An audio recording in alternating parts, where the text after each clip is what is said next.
Hi, welcome back to the Liberty Perspective. I'm Joe Marshall. Today I got a show for you about the medical freedom movement. See Mini P's transfixed. What do you got, Pete? See Mini P's he's transfixed on the flowers that I brought in. Maybe it's the cookie I got up there. What do you got, Pete? Daffodils. I brought in some new daffodils that were blooming out there. My wife's daffodils are blooming and hyacinths that I planted for. And they're out there just, it's been crappy, right? It's been like drizzling rain, cold, 39, 40 something degrees. But they're out there just blaring happiness and happy spraying and everything, So I want to bring a couple of them in here, kind of change the winter, thistles, thistles and teasel. I think I got a cookie up there for her, see if she can figure out how to get it down. But anyways, yeah, springtime's here. Went out and got some night crawlers last night, getting ready to do, maybe some bullhead fishing or some trout fishing, or go bullhead fishing at night. I don't know if you ever been bullhead fishing before, but in the springtime when the peepers are peeping and everything, and you go out, you get the lantern out and kicking back for some bullheads and catfish or whatever else bites, right? It's a lot of fun. But anyways, looking forward to that. But the whole medical freedom movement, basically, I hate to keep harping on it and bringing it up again, but it's essentially a fraud. From a liberty perspective, it's a fraud. It's an imposter. It's not even a fraud. It's an imposter movement. Fake, It's a fake movement. There's no freedom in the medical freedom movement to be had, at least from our founding principles perspective. They're all full-blown leftist progressives, pushing full-blown leftist progressive, advocating full-blown leftist progressive remedies, human rights, right? Full-blown world socialism of human rights, time and time again. They don't mention, or if they do mention our individual rights, it's in the context of the collective individual rights of human rights. It's sad. And there's what I used to think of as staunch individual rights and liberty icons out there, that are falling for it, that they're caving on it, and they're just accepting that human rights are what we need to be fighting for now, not our antiquated individual rights and liberty, or the antiquated meaning of what they are. I don't know. But our founding principles remain the same in my mind, and the kind of a mental militia kind of attitude that I'm trying to put out there in defense of our founding principles, and a defense of an uncompromised version of what our fundamental principles, founding principles are, what that individual rights and liberty actually is and actually are. Not getting caught up in the abyss of the dialectal that, that progressive collectivism is constantly trying to get you to get caught up in, so that you're not actually fighting for what you want to fight for. You're fighting for some compromised version of it, some collectivized version of it, which is, from the defense of liberty perspective, is stupid. From a revolution's perspective, it's compromise. I don't see it as compromise. I see it as caving. But anyways, this whole medical freedom movement out there is really, let me see what I got here. I got a couple things. Are you figuring that out yet, P? See what she does. Can you see that? Maybe we can get up just a little bit better so that we can see it there. Maybe. Am I losing some of it there? I'm going to go for it here. I'll go for it. Maybe I'll lose a couple in the end there. Maybe not too much.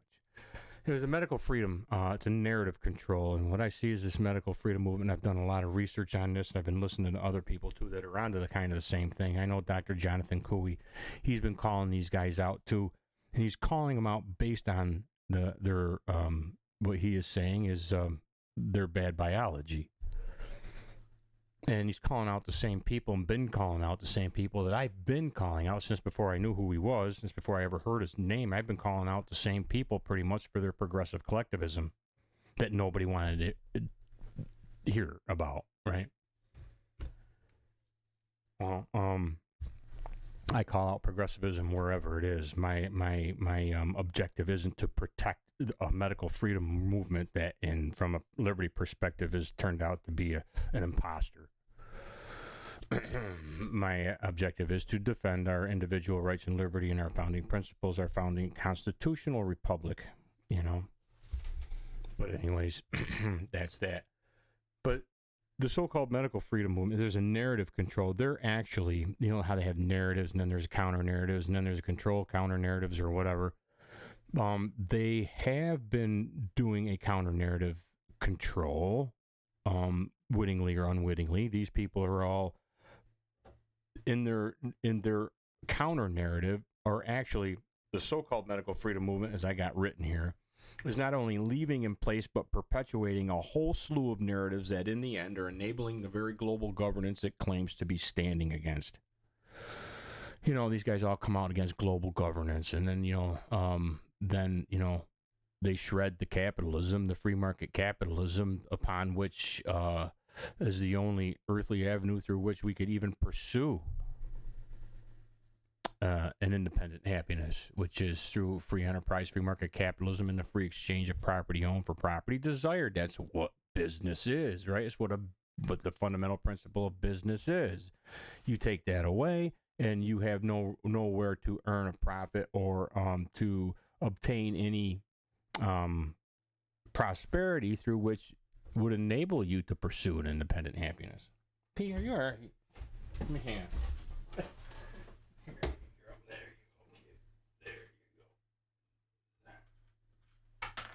There. I had a cookie up there. I don't know what, she couldn't get it or something. It's transfixed. But so this is what I'm getting at. I got the narratives that they're pushing through.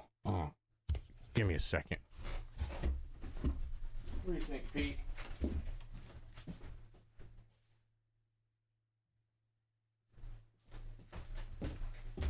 Get him, Pete. She'll figure it out.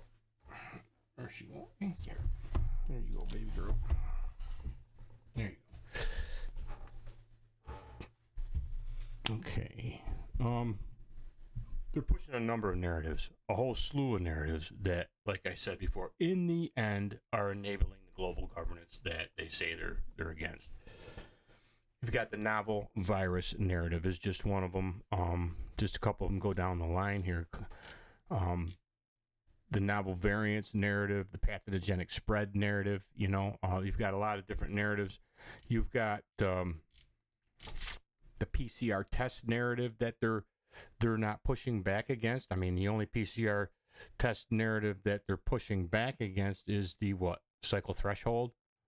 And everybody's arguing about the cycle threshold, and every other aspect of the PCR test is just left undebatable. Nobody's worried about it, just leaves it in place. Novel sequence narrative, asymptomatic spread narrative, excess death narrative, and so on, so on. I got a few more of them too. Close your eyes. And I'm going to get to these as I go down through.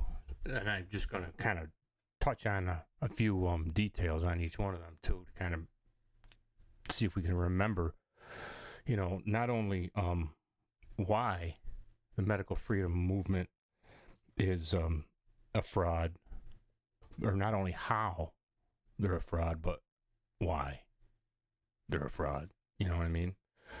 Spell it out.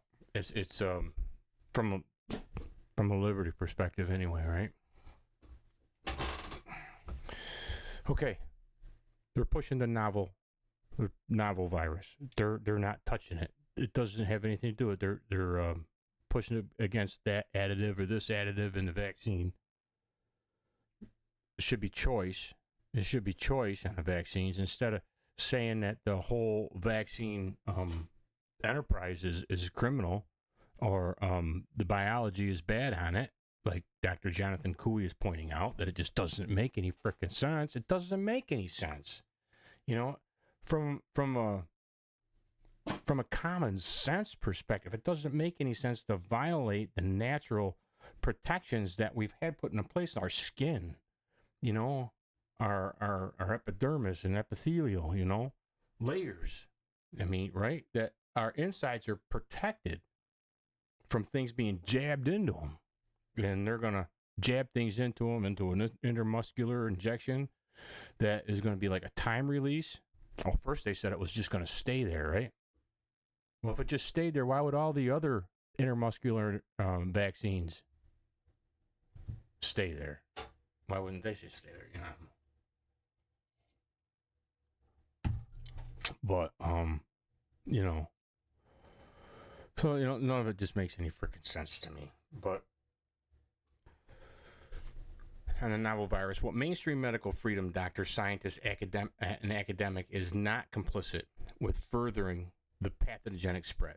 What mainstream medical freedom doctor, scientist, or academic is not complicit with furthering the pathogenic spread, endemicity, and the need for testing and therefore vaccinations against at least the old, right? And a novel gain of function, perpetuating the gain of function narrative of bioweapons of these viruses and or any other pathogen, right? And bioweapon viruses. The only person I see pushing back against any of those things is Dr. Jonathan Cooey. You got the no virus people, but they just say that there's no virus. There's no such thing as viruses. They don't, as far as I can see anyway, I'm not getting anything out of them other than, hey, there's no viruses. Just throw that argument out there. And it's just like, it's the hyperbole, the crazy shit that, people want you to bite into so that they can call everybody who argues against the, no evidence of pathogenic spread in the COVID-19 pandemic. They're going to say, oh, you're just one of those crazy no virus people. I don't know. I don't know if that's the intent or not, but that's what it looks like to me. Looks like bait. Trap off, But, there's, again, that right there. There isn't one person in the medical freedom movement I can hear. As a matter of fact, you got, Dr. Ryan Cole out there bragging about, what did he say, 150,000 COVID tests that he's done in his own office or whatever. I mean, that's just nuts. It's just nuts. Despite the synthetic lab-created recombinant cDNA reality of whatever virus or pathogen standing in for whatever alleged actual particles or partial sequences of who knows what are being found in some cave or mud puddle, right? Not only is the future of virology synthetic, I'm going to get to that in a minute. It's been synthetic for quite some time. And what I'm getting at here is I'm going to try and explain to you how I'm understanding it from a layman's person, from literally a landscaper's perspective. Ex-prison guard landscaper, right? Ditch digger, hole digger, whatever. But, if when you read some of these papers, there's this paper right here, and I want to show you this paper.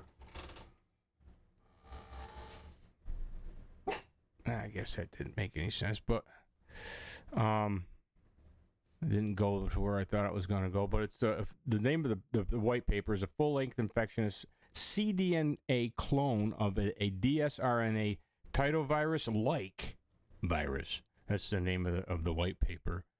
And then here they've got, let me see. And what they do in these papers is they show how they take particles, and that's the word they use. It's the word they use, particles. Here it is right here, particles from nature. They use particles from nature, or they find it in a cave or a mud puddle somewhere. What's up, baby girl? You find it in a cave or a mud puddle somewhere, and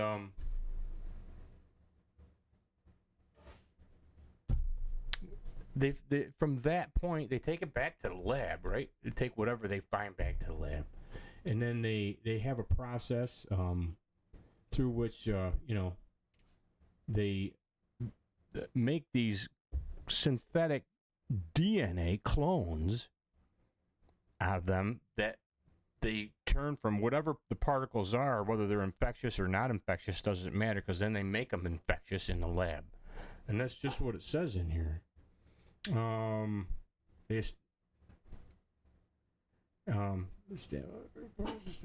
Okay. The cDNA clones. We're talking about these cDNA clones. We developed the first infectious full-length cDNA clone of a totavirus-like virus. And this is that Omano River virus, and produced infectious particles using an RNA transcript-based method. So we developed the first infectious cDNA clone of this virus, this river virus, and produced infectious particles. They made it infectious. Compared with the parent wild-type particles from nature, the infectious cloning have presented strong cytopathic effects, infectivity, and similar morphology. Thus far, the established system and one of the few reported systems for generating a non-segmented dsRNA virus. Established system is one of the few reported systems for generating a non-segmented dsRNA virus. cDNA clone. What's a cDNA clone? Well, I don't know what the hell a frickin' cDNA clone is, but it makes sense when you go down here and you learn cDNA. Okay, cDNA, short for copy DNA, also called complementary DNA, is synthetic DNA. It's synthetic DNA. Okay.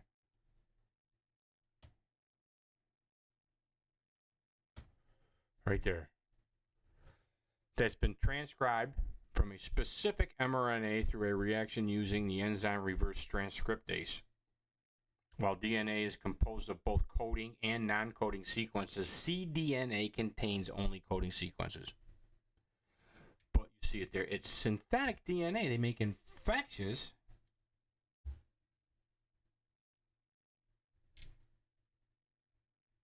Cytopathic means I don't think they can infect the cytoplasm.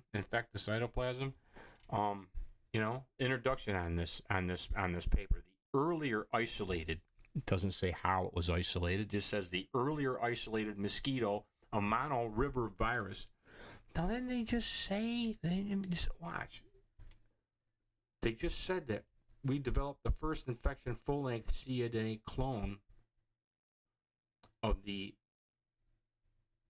Omano River virus and produced infectious particles and made infectious particles out of the earlier isolated, they won't say how, that mosquito Omano River virus, okay, OMRV AK4 GenBank association number, so you can just order it from some kind of genetic bank, is applied for infectious clone development.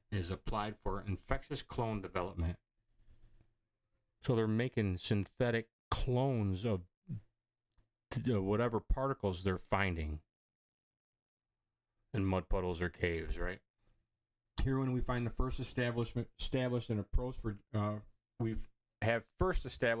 for generating an infectious virus clone from a constructed full-length OMRV cDNA, synthetic DNA, using an RNA transcript-based method. This will supposedly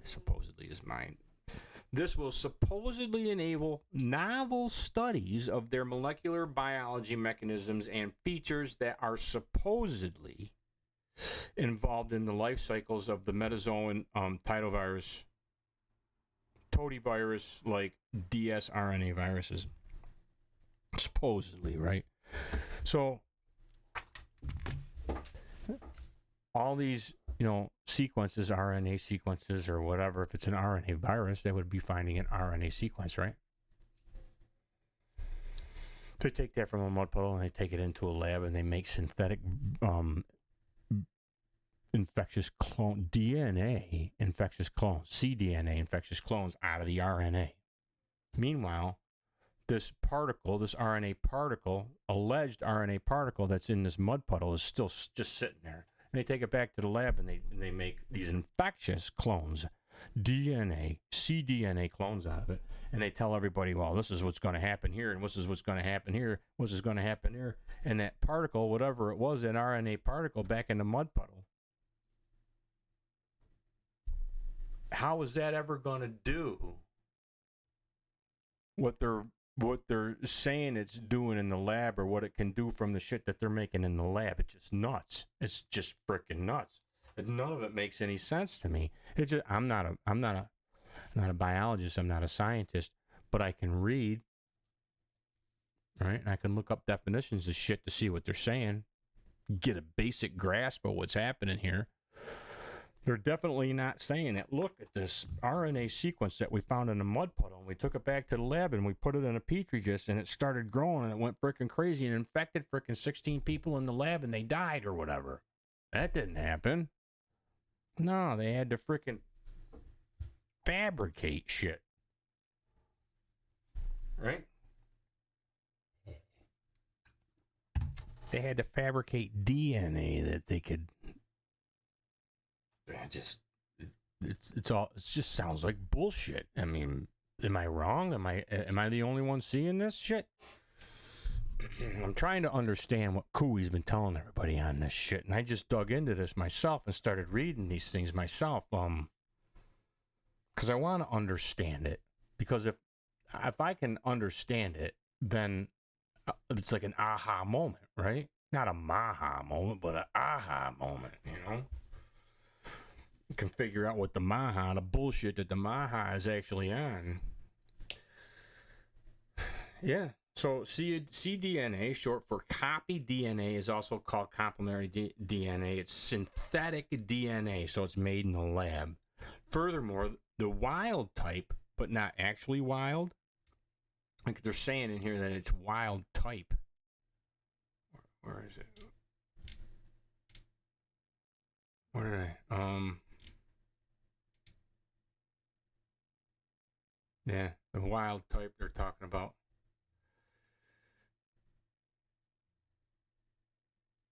I can't, somewhere in here they're talking about a wild type.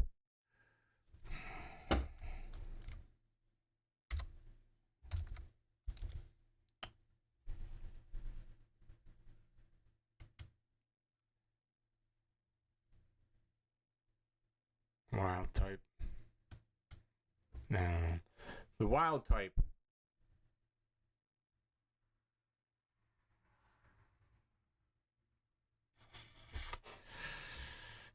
But not actual wild, right? It's not the actual wild. I don't know if they're saying it's a wild type. Is it actually wild? Or I mean, why would it say wild type if it wasn't? If it was freaking, see, wild type, there it is. Compared with the parent wild type particle from nature. Wild type? Does that mean like if they get a particle, well, it could be attached to something bigger that might be like a bigger molecule of a bigger set of certain things that might make a virus? I don't know. Yeah. Compared with the parent wild type. So down here it's like for the wild type, but not actually wild. It's like a question. Particles from nature, whatever they are or were admittedly here, didn't present any strong cytopathic effects in infectivity or similar morphology, where their lab developed versions of them in these infectious cDNA clones now do. And that's what that paper is saying. I mean, it's a Chinese paper, right? Do we believe anything that comes out of China anymore? I don't know. But it's a published white paper. And it's not in Beijing Medical Journal. It's in Exclusion or something I saw. So it's being published out there. Whether China made it or not, everybody's drinking the Kool-Aid on it. They're just drinking the same Kool-Aid. Now, the other thing that I wanted to point out here is that this supposedly,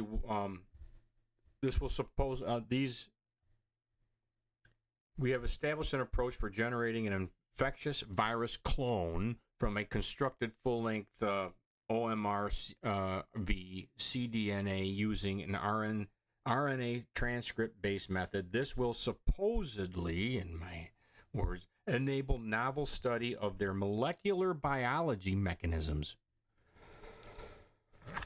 Molecular biology mechanisms, or their synthesized, the synthetic, lab-created gain of function. And if there's gain of function, this is where it's at, man. It's not from a virus into a bioweapon. It's from particles in a mud puddle to an alleged virus. Right? Apparently. That's what I'm getting. Maybe somebody can tell me where I'm wrong on that. You know? Yeah. Yeah, so this will enable novel studies of their molecular biology mechanisms and features that are supposedly involved in the life cycle of a metazoan totivirus-like dsRNA virus.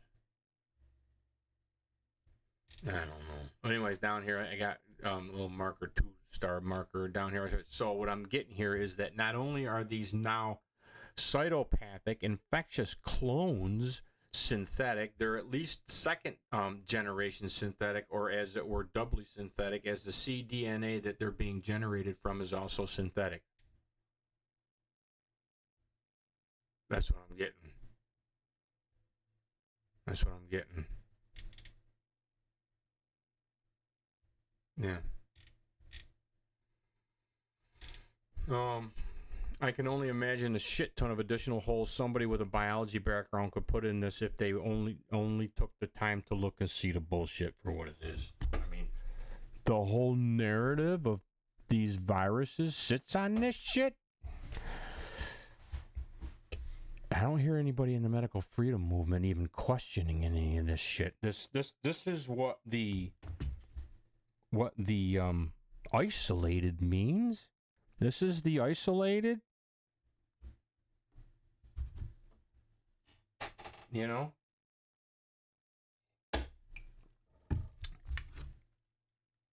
I don't know. But in the end, the only real gain of function, if any, in any aspect of virology could very well be in the synthetic creation of them in the first place. That's kind of where I'm at on this. The future of virology is synthetic. This is another article. That's why I'm saying the future of virology it isn't only the future of virology that's synthetic. Everything they're telling us about us appears to be synthetic. If any of these freaking white papers are telling us, I don't know. They're being published. They're being accepted. Right? The future of virology is synthetic.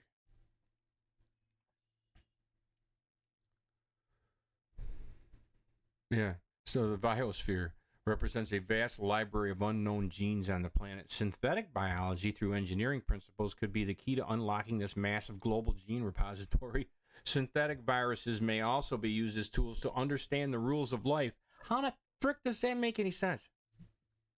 How can they know what? I mean, everything in a lab is super controlled. If they're going to take a particle out of a mud puddle, who knows what's going to happen to that particle in that mud puddle if the mud puddle doesn't dry up, or in a cave, right?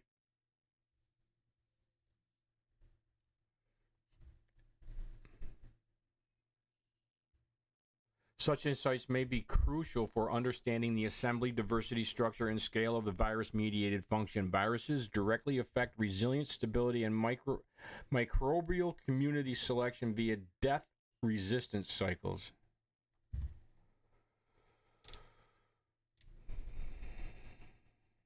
Synthetic virology is a subdiscipline of virology that applies molecular, computational, and synthetic biology principles from the fundamentals obtained from naturally occurring viruses to engineer viruses. The first virus assembled from synthetic nucleotides, whatever nucleotides, was the polio virus. You get what I'm saying here, which is crazy, right? Synthetic steps. Take a particle from a mud puddle or a bat cave or wherever, or the cage of a raccoon dog. You know, take it into a lab and make some synthetic infectious DNA clones out of it, and tell everybody that's, as a matter of fact, make a shit ton of them. And then there's this regarding DSNA as pesticides, where we're going here in the future. Kind of got a couple different articles on here. I don't hate AI, but oligonucleic insecticides and double-stranded RNA. That's what the DS was, double-stranded RNA. They're using them in pesticides now to use hybrid electrochemical double-stranded DNA. Monitoring of DNA structural changes after incorporation. DNA insecticide developed. Yeah, editorial dsRNA-based pesticides. I mean, that's not happening in a mud puddle, I don't think. You know, I'm just pesticides in crops, actually. We got some more.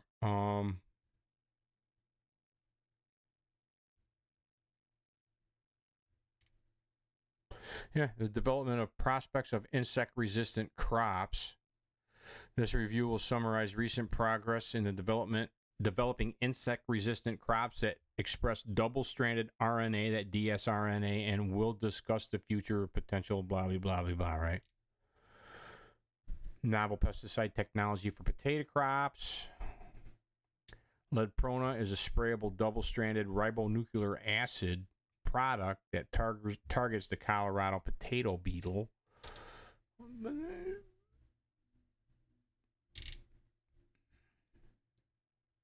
Genetically engineered crop and pesticide use.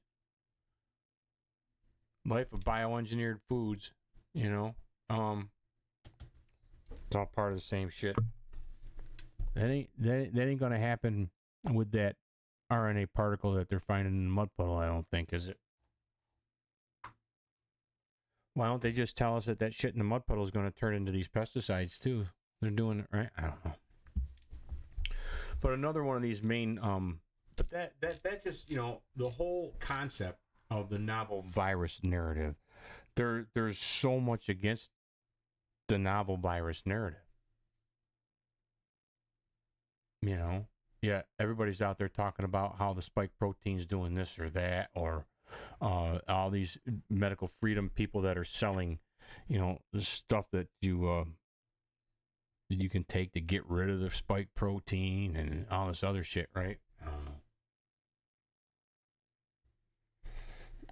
If the existence of this novel virus, not saying there aren't viruses or couldn't be viruses, I'm just saying this one, where's the evidence?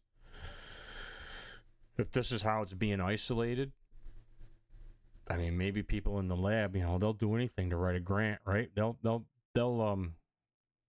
you know, eat whatever crow they got to eat just to get the money to do whatever research they got to do to get the money coming in, and bullshit freaking papers to keep the money coming in, and write in the papers how they're drinking all the Kool-Aid that they had to drink just to get the grant on to write the bullshit paper that, you know, policy makers and funders are wanting them to come up with. I don't know, but novel virus narrative, that's what they're pushing, and I don't hear anybody in the medical freedom movement even questioning it, other than the no virus people. Like, again, the hyperbole, right?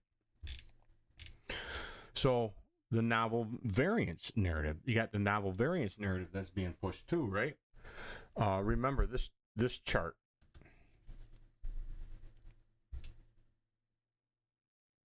Remember this thing? This thing had me going, man. this thing had me going. All these different variants and everything are all coming down. I was tracking all these things.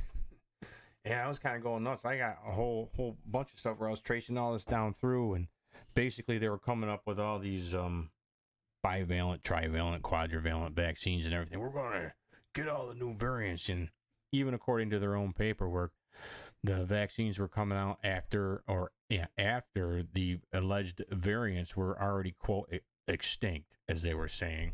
So I was kind of chasing it down from that end, which left me chasing my tail because, holy shit. Then I'm like, well, what do you mean? If there's no actual evidence of, show me the virus, right? If there's no evidence of the virus, then I've come to find out that they got all this bullshit synthetic virology going on there to show that this RNA particle in a mud puddle could be a virus that's going to do A, B, and C, but they had to freaking fabricate it synthetically in a lab. They had to do all that gain of function shit, right, to make it happen. We got this J1. This J1 right here in the middle. Can you see where I'm circling it? That right there. But anyways, that JN1, Gert Vandenbosch went kind of freaking off on this whole freaking thing, and he was like, oh, man, this J1 freaking variant. Holy cow, right? Yeah, wasn't Gert Vandenbosch warning us just a year later, just last year, he was warning us that a J1 variant related 30 to 40% kill rate among highly vaccinated people. Let me see something. At 2:45. Let me see if we can get there. Maybe. I'd like to tell you a story, son.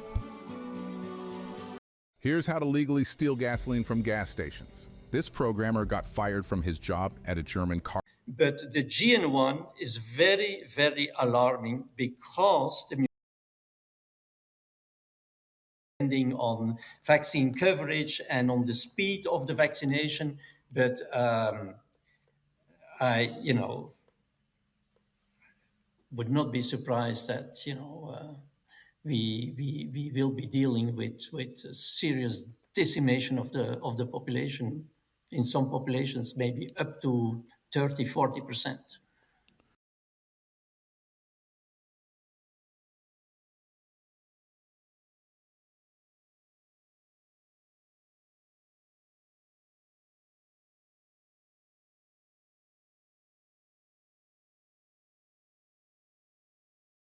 Hey, check this out. So I stopped using inhalers and started doing this instead. You've probably heard that if you or a loved one struggle with shortness of breath, chronic coughing, or chest tightness, then... Dear friend,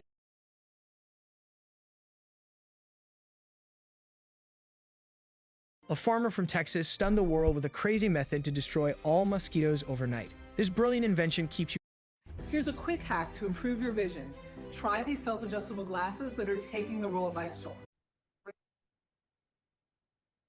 Dear friends, I promise this will be, etc. So these excess deaths due to autoreactive immune disorders and cancer will then be followed by a substantial wave of hyperacute COVID-19 disease in highly vaccinated populations. So I expect this to occur late summer, early autumn. So I wanted to share this with you because I think it has important information. And with that, I wish you the best and thank you sincerely for your attention.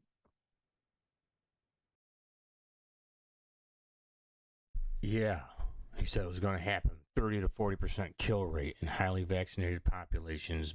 That variant JN1 was going to lead to a 30 to 40% kill rate in highly vaccinated populations by last summer or fall. That was by last summer or fall. It didn't happen. Why hasn't that happened? It's either because vaccines are working, Maybe it's because the vaccines are working that it didn't happen, or there's no novel virus or pathogenic spread of any pathogen, virus or whatever, right? Okay, pathogenic spread narrative. The pathogenic spread narrative.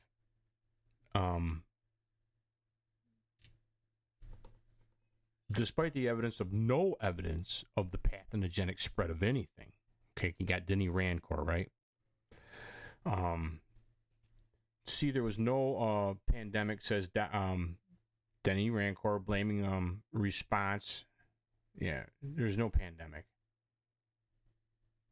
No, and he also says that there's no correlation in the U.S. between excess deaths and age. He also said that there was no correlation between excess deaths and age, even though 90, I'll show you later, and as I showed in my show before, over 90% of the COVID deaths from COVID were over 65 years old. And as you'll see here, even those that got, reported adverse reactions and deaths from the vaccine were in the older groups.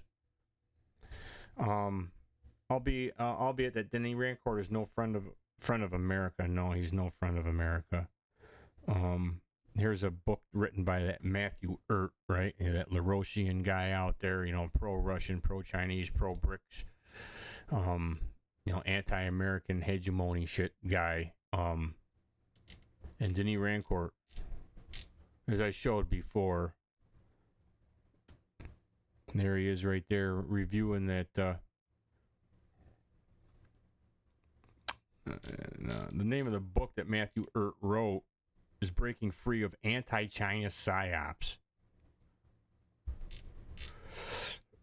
There's Denny Rancourt, right? Breaking Free is a condensed and intricate collection of insightful and provocative ideas about China's recent trajectory in the world that represents perspective eminently more palatable to the intellect than produced by commonplace Western media and armadas of geopolitical think tankers. Whatever. But anyways, Denny Rancourt.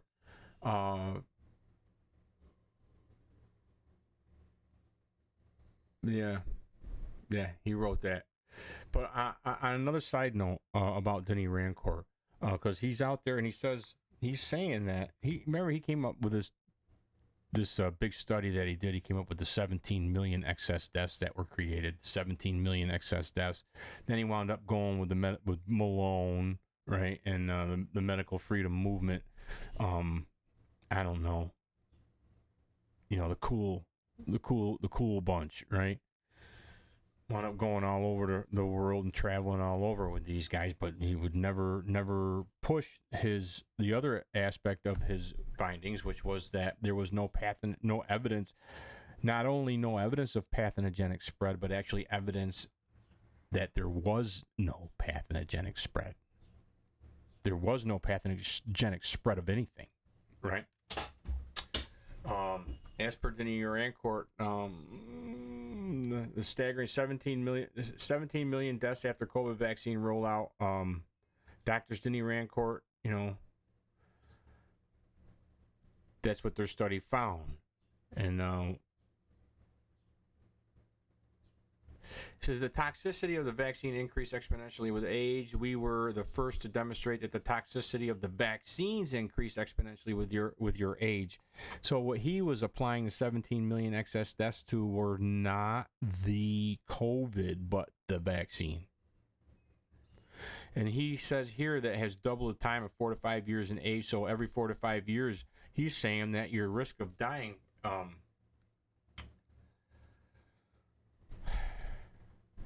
it increases exponentially with your age, and has a doubling time of 4 to 5 years in age for every 4 to 5 years in age that your risk of dying from the next injection doubles, he's saying. So in Romania, when you get into the 80-plus-year-olds, you're looking into a very high risk of dying per injection. Our estimate right now is that the 1 death per 5 and 10 injections or whatever, right? But he's saying that He's blaming these excess deaths on the vaccine, and then he's saying that your risk of dying is actually correlated with age, after he said that there was no correlation of age. Our estimates right now, I say, how does he know it's the injection? Right?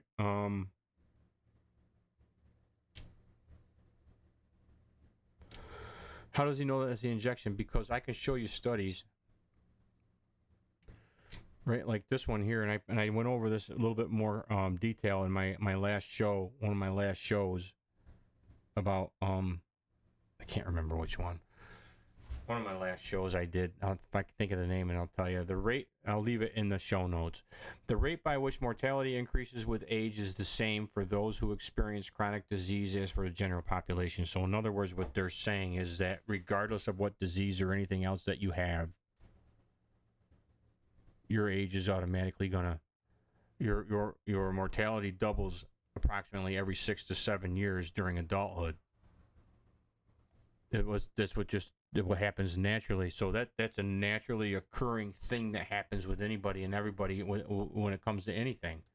So when Denis Rancourt says that you're doubling time every 4 to 5 years, it's pretty much eaten up by a natural thing that happens anyway. So what's that say about his work on that? I don't know. Is he trying to take an anomaly that is actually happening naturally and occurring naturally, and trying to say that it was the vaccines that are doing it? I don't know. I don't know. It's just kind of crazy to me. Yeah. So like this one says that the mortality doubles approximately every 6 to 7 years during adulthood. And also note that our results support the concept of an underlying process of aging causing mortality to increase with every year older we become, and suggest that this process is independent of disease history or vaccine uptake. That is, some groups are more vulnerable than others and therefore experience a higher level of mortality.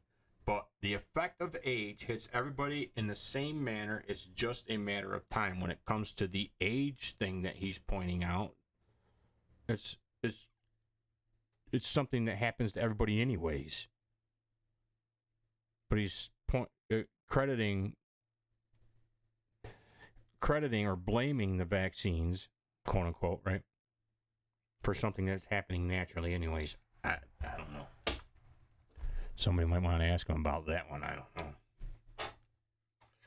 know. The PCR narrative, the PCR test narrative, which feeds the limited hangout cycle threshold narrative.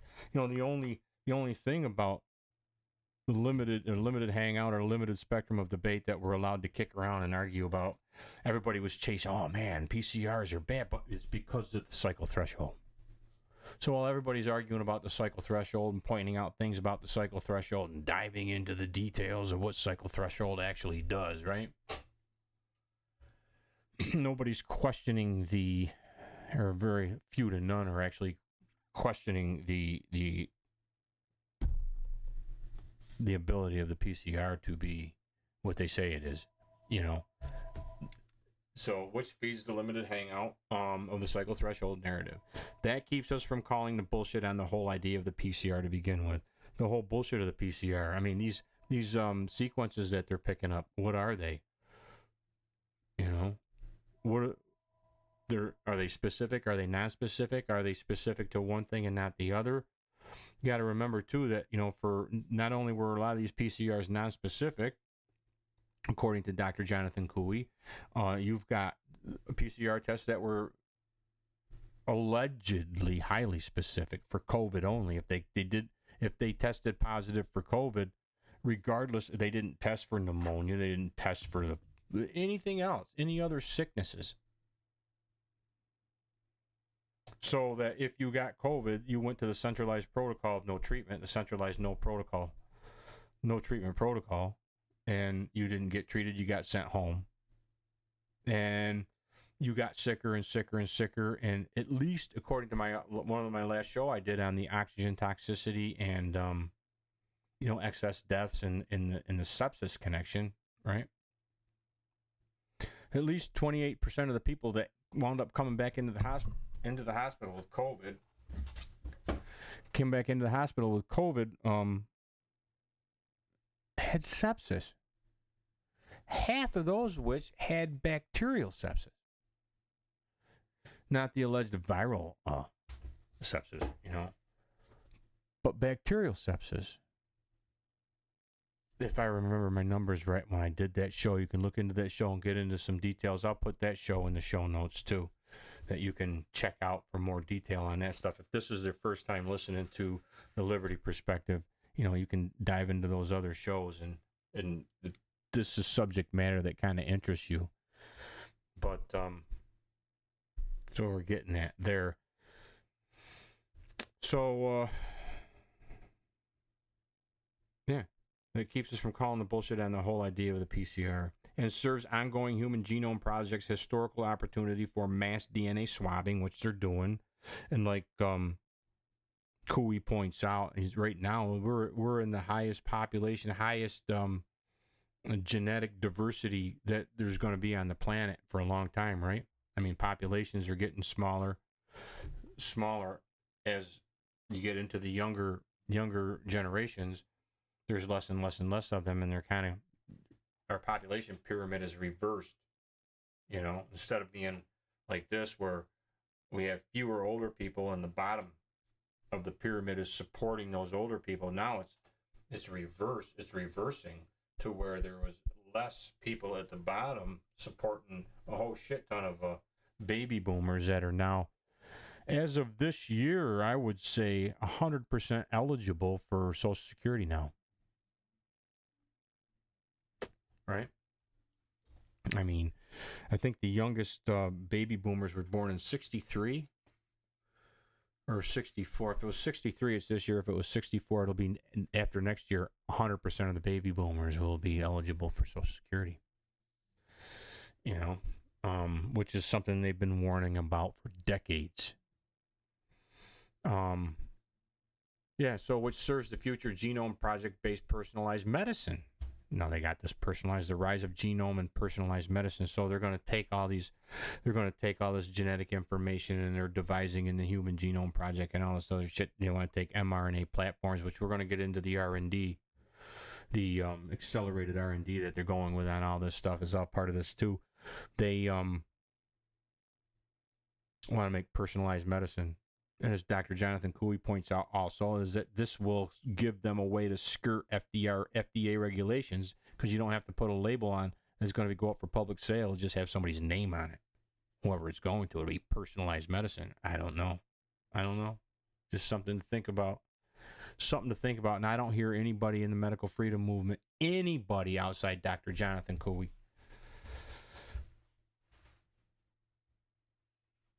saying anything about any of this shit,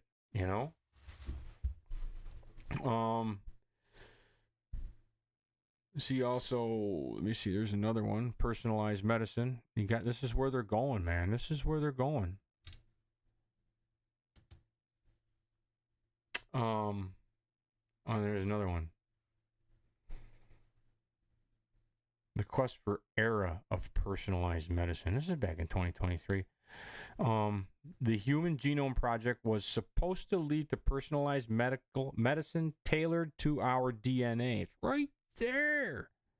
It's finally happening, but it's proving more difficult than anybody would ever imagine.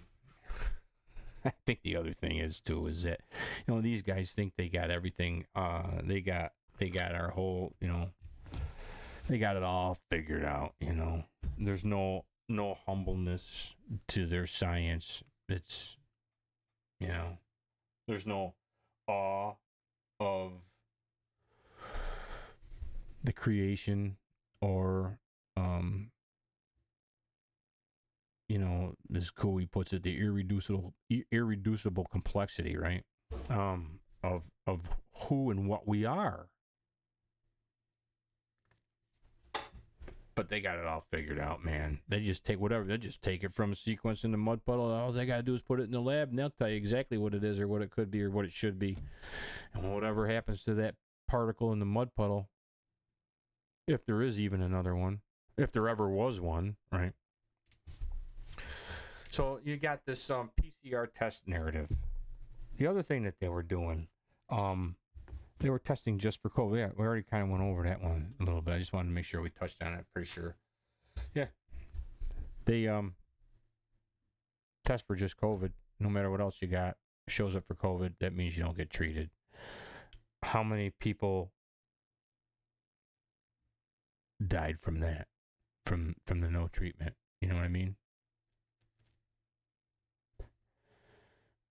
Wouldn't that be negligent homicide? I mean, if you're a doctor and all the hospitals and the doctors are all taking payments, the hospitals are taking payments, they incentivized everything through warp speed and the centralized protocols and everything to enforce this.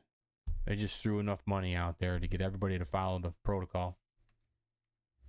Depraved is freaking depraved. Novel sequence narrative. The novel sequence narrative, despite lack of background, pre-existing prevalence, and level of data. This is the other aspect of the novel virus, novel sequence. Of the whole concept of that, right? Despite lack of background, pre-existing prevalence of level data. So when they're testing these sequences, they're testing for the sequences. This would go for the bird flu. This would go for the swine flu. This would go for any of these other freaking viruses or pathogens that they say they're out there detecting from these genetic sequences. If what Cooey's telling us is that they don't have evidence, they don't have a record of what the background of all these sequences are 20, 30, 40, 50, 100 years ago. They don't know.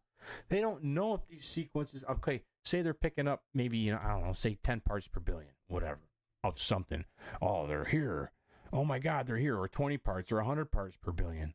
We don't know, So if that sequence is being picked up by a PCR test, which they could very well do, very few parts per billion, right? Because that's what PCR tests do. How do they know what the normal rate of that sequence is? What the background rate? What it always has been? What's the normal? So even if that sequence was a pathogen, was an infectious pathogen, what would be the normal rate, expected to be at? And if you're testing and you hit, like, say, 10 parts per billion or 10 parts per billion, but, normal is 15 or 20 or 10, then if you find 10 parts per billion, then you found nothing. Just normal, right? So how do they know? Where's the evidence to stack that up against to say whether it's something, an anomaly, or just something that's always been, Despite the presence of eDNA. Now, there's a thing out there called eDNA. It's environmental DNA. And, every once in a while you get into watching these shows, like they're looking for whether an animal is extinct or it's not extinct, and they get out there and they're finding to see what animals are in there. And even, you go on these shows and they're looking for Bigfoot or whatever, and they come to a watershed, and one of the ways that they can test to see what animals are in that watershed is just to take a test tube or whatever and stick it in the water, and they run it through a PCR test. And that PCR test can pick up the sequences, the shedding, because we all shed as we're walking around, we're living our daily life, all living things, everything is always shedding DNA in one form or another, birds flying around, animals shitting, pissing all over the frickin' place. They can pick up the sequences. They can pick up a sequence of, whatever. But it isn't just what they can tell you all the different animals that are living there. So if you find a hare or whatever, they can do a genetic sequence on that, but they can also just do it from a test of water, and they can tell you everything that lives in that whole watershed. Fish that are swimming in there, they can tell you, what animals were there and what they had for dinner right before they shit, and that DNA went in the water, right? The same thing. But here's the thing. Here's the thing that freaking convolutes that even farther, is that despite the presence of even 2 million year old prehistoric environmental DNA being there. So not only is there DNA of animals that have been living around here, they got the oldest DNA sheds like, okay, sorry about this, on 2 2-million-year-old ecosystem that has no modern parallel. So let me ask you this question. Any sequences that they're finding that they're saying that it's a bird flu or the whatever flu, unless they're buying it in a lab under a certain number, certain lab library, right? So they know what it is. But if they're saying they're finding this shit in a mud puddle or in a lake or in a stream or in a footprint, right? How do they know that it's from something that's alive today if they're finding evidence of these sequences that are 2 million years old? Right? Just saying. Okay, despite the fact that they're using eDNA, prehistoric. I got that one right here. Ancient and modern environmental DNA.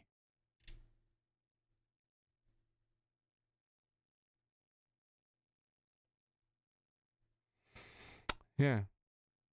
So DNA obtained from environmental samples such as sediments, ice, or water.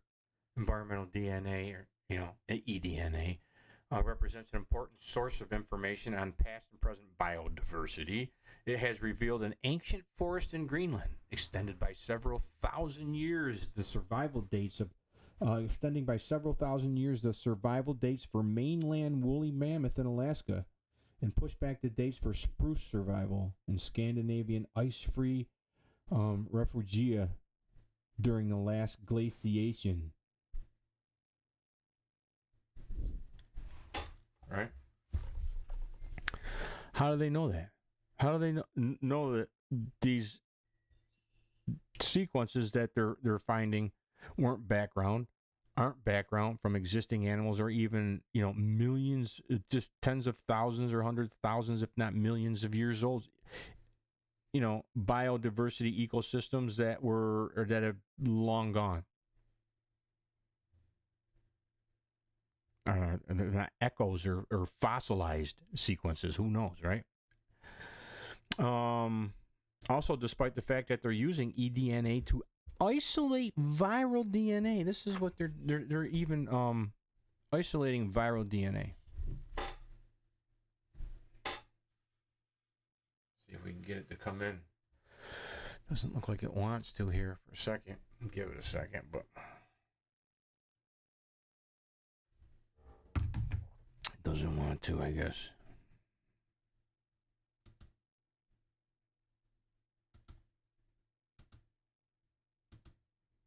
Yeah. Well, just go on. But that's what they're doing right there. If I could get that, I don't know. They're using eDNA to isolate viral DNA. Despite endogenous virus DNA being found to make up as much as 8% of our genome, and the alleged existence of some 100,000 more what they call fossil endogenous retroviruses, DNA sequences still living, quote unquote, in and among our genes today. In us, in our cells, in our genes, right? Genes are in our cells, right? I shit you not, man. I freaking shit you not. Check this shit out. Viral fossils in our DNA may help fight infection, while they're also saying that these ancient viral they're part of some kind of, they have symbiotic relationships with all different kinds of they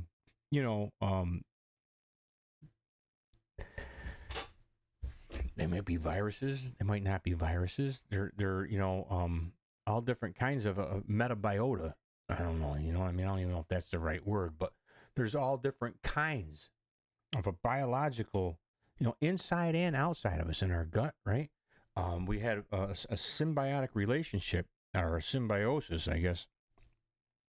And Dr. Jonathan Cooey's actually on GigaOhm Biological is actually teaching a new biology 101, in which he's trying to explain how these things work, which make it even, once you understand how these things actually work from a biological perspective, you got to ask yourself, how the hell things have come to be the way they are, as far as what virology is, or evolution is, our understanding of all these different things.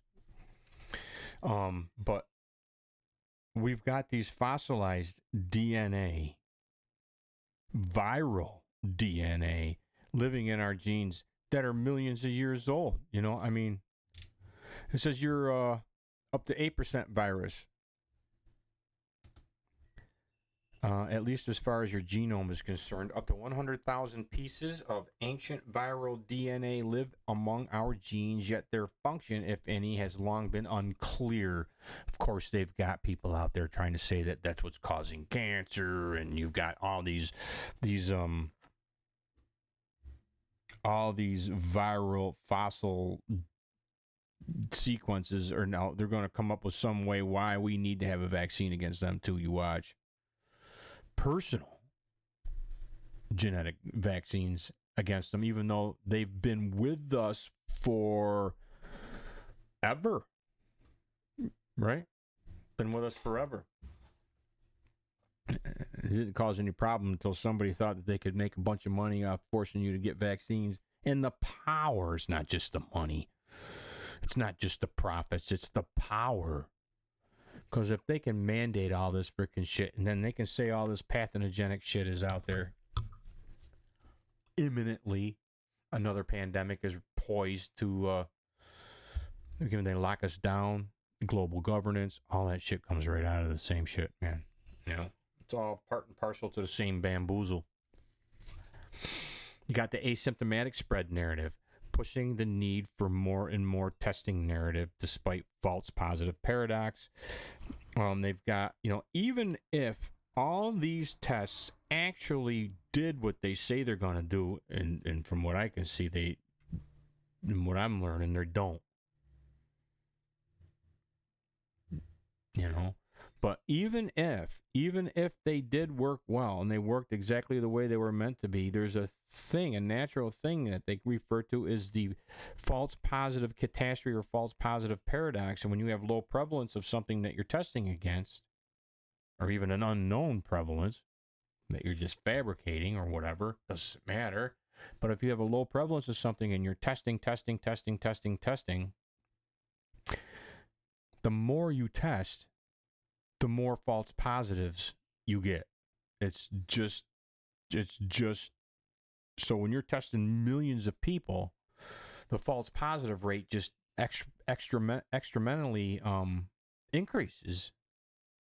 You can look that up you can look that up, false positive paradox or false positive catastrophe.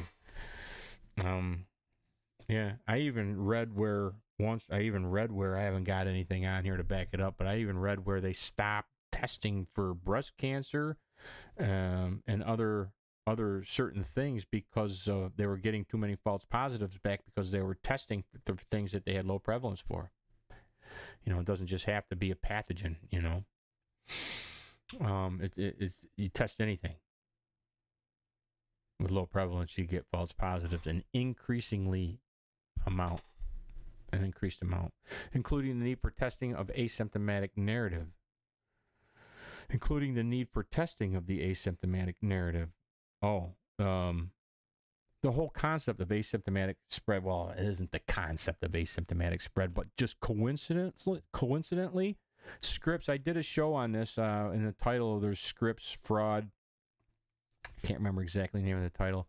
I did a show on the whole Scripps release of a test right before Fauci announced the asymptomatic spread.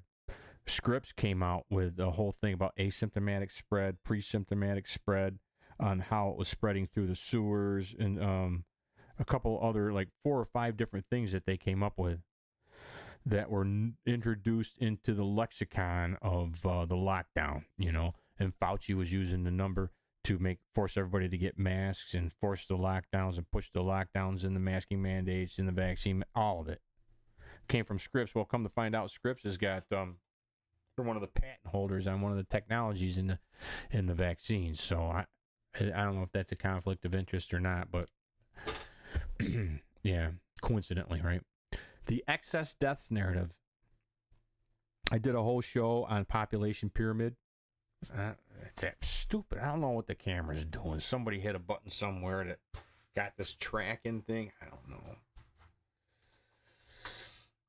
But anyways, the excess death narrative. Are those excess deaths actually caused by COVID? Are they caused by the jab? Are they caused by the negligent homicide systemic to the centralized no treatment protocol? You know, how many attributed no early treatment protocol? Right, Dr. McCulloch testified that at least 95% of the deaths and hospitalizations could have been prevented with early treatment. PCR testing for non-specific or COVID only, which is the same thing we just talked about earlier. The pulse ox, high flow oxygen caused, on that show too, I did oxygen toxicity. I go into that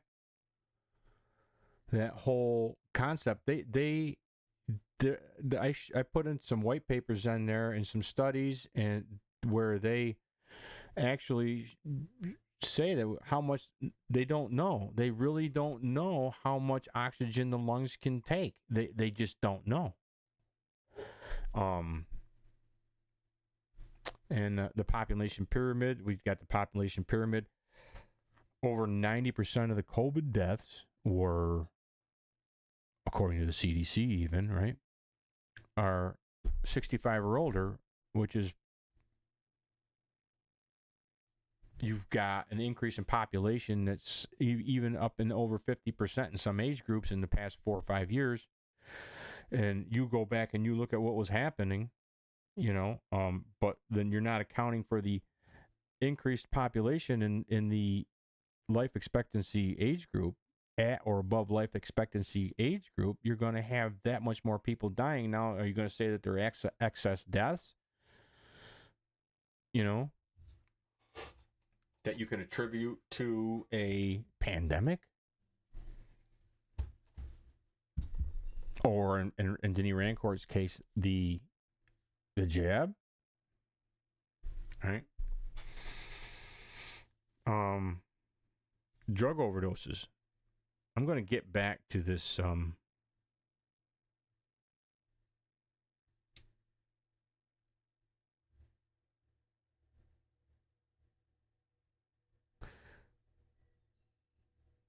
okay. Yeah. Well, you've got excess deaths. Never mind. Pulse, I thought I saw something, but I didn't see it. To the pulse ox, high flow oxygen caused. We've gone over that. Population pyramid, we've gone over that. Drug overdoses. Now, I don't have as much information on the opioid crisis as Mark Kulak at Housatonic has, but I've been digging into it. And I've been trying to understand it on my own. You know, I don't just want to say, just want to push what other people are finding, but he gave me reasonable cause to believe that what he was saying was actually correct and what he's on to something. Probably dug in and try to understand it myself a little bit. There's a couple things here. There's drug overdoses that could be rolled in to could be being rolled into the excess deaths of COVID and or the vaccines or the whole pandemic, right? That are actually from the opioid crisis. Now, Trump administration just came out with it, and I just did a show that I posted. I think my last show that I posted, I have a copy in there at the National Conservative Conference where J.D. Vance, our vice president now, actually brings up the opioid crisis, but he uses it as an example. He's a nationalist, right? Speaking at the National Conservative Conference, using the opioid crisis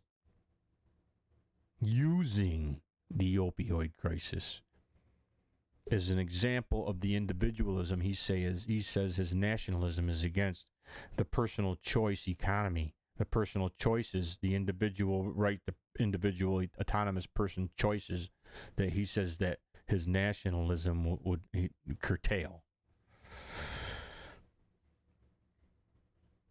You know, blaming it basically on individualism, essentially. You know, but what I've got here is a couple things to kind of to throw in this whole excess death narrative. You don't see anybody in the medical freedom movement saying anything against the excess death narrative, 17 million excess deaths, or the government's telling us they're from, or one side of the narrative is telling us that it's from the COVID, from the pandemic, and the other side of the narrative is telling us that it's from the vaccine. Or certain ingredients in the vaccine, or because people were sick when they got it, right? But in here, I just got a couple things in here that I wanted to show you. That a 2018 report, a 2018 report from the U.S. Centers for Disease Control and Prevention, CDC, supports this finding.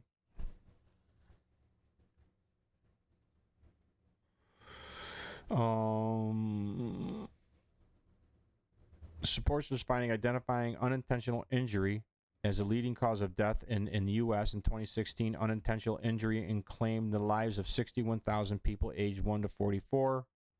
According to the report, motor vehicles accidents and unintentional poisonings, which includes drug overdoses, are a primary cause. The CDC recently reported that the life expectancy in the U.S. declined from 2016 to 2017 due to an uptick in drug overdoses and suicides. So our life expectancy had been decreasing. Our life expectancy went down from the drug and opioid crisis alone. Right as the pandemic, right before the pandemic. But I've got here too is that, between 21 and 22, the synthetic opioid deaths increased by 4%. So most of the opioid deaths now are synthetic. And the increase in 21 and 22, that increased 4%. The synthetic opioid deaths increased 4% in 21 and 22 over what they were in 2019 and 20, right? And now accounts for 90% of opioid involved deaths. Yeah, 90%. Okay, and then there's other thing is that from 1999 to 2022, nearly 700. They did say 640,000 when I first put this article on paper, like a month ago, a couple months, 3 months ago now. I was first going to do this whole thing as a challenge, a 2025 challenge to the medical freedom movement, but I just now getting to put this out there because I got sidetracked on a few things and had to do some more research on some things. But that did say 640,000 people, which is at or above the amount of people killed in the Civil War. 640,000. Nearly 700, and they've upped it to 727,000, almost 100,000 people. Nearly 727,000 people died from an opioid overdose. This includes overdose deaths involving prescription and illegal overdose opioids. 727,000 people from 1999 to 2022. That's somewhere in the neighborhood of 100,000 more people than what we lost in the Civil War, than were killed in the Civil War. Also, we've got on here the excess deaths narrative. The other aspect of that would be, what about the midazolam and euthanasia that were going on? All the do not resuscitate. That happened to my uncle, my father's brother, in Arizona. For some reason, somehow he wound up with a do not resuscitate, and he had nothing going on as far as anybody else in his family knew. Where did that do not resuscitate order come from? We have no idea. You know, that midazolam, especially over in England, right? Well, despite documented manipulation of the data in favor of the central narrative, by removing 2020 death numbers from the excess death equation, not only fraudulently calculated lives saved by the vaccine in the UK, but fraudulently calculated lower excess deaths from the vaccine. due to vaccine use, and that's that study right there, excess deaths in the United Kingdom.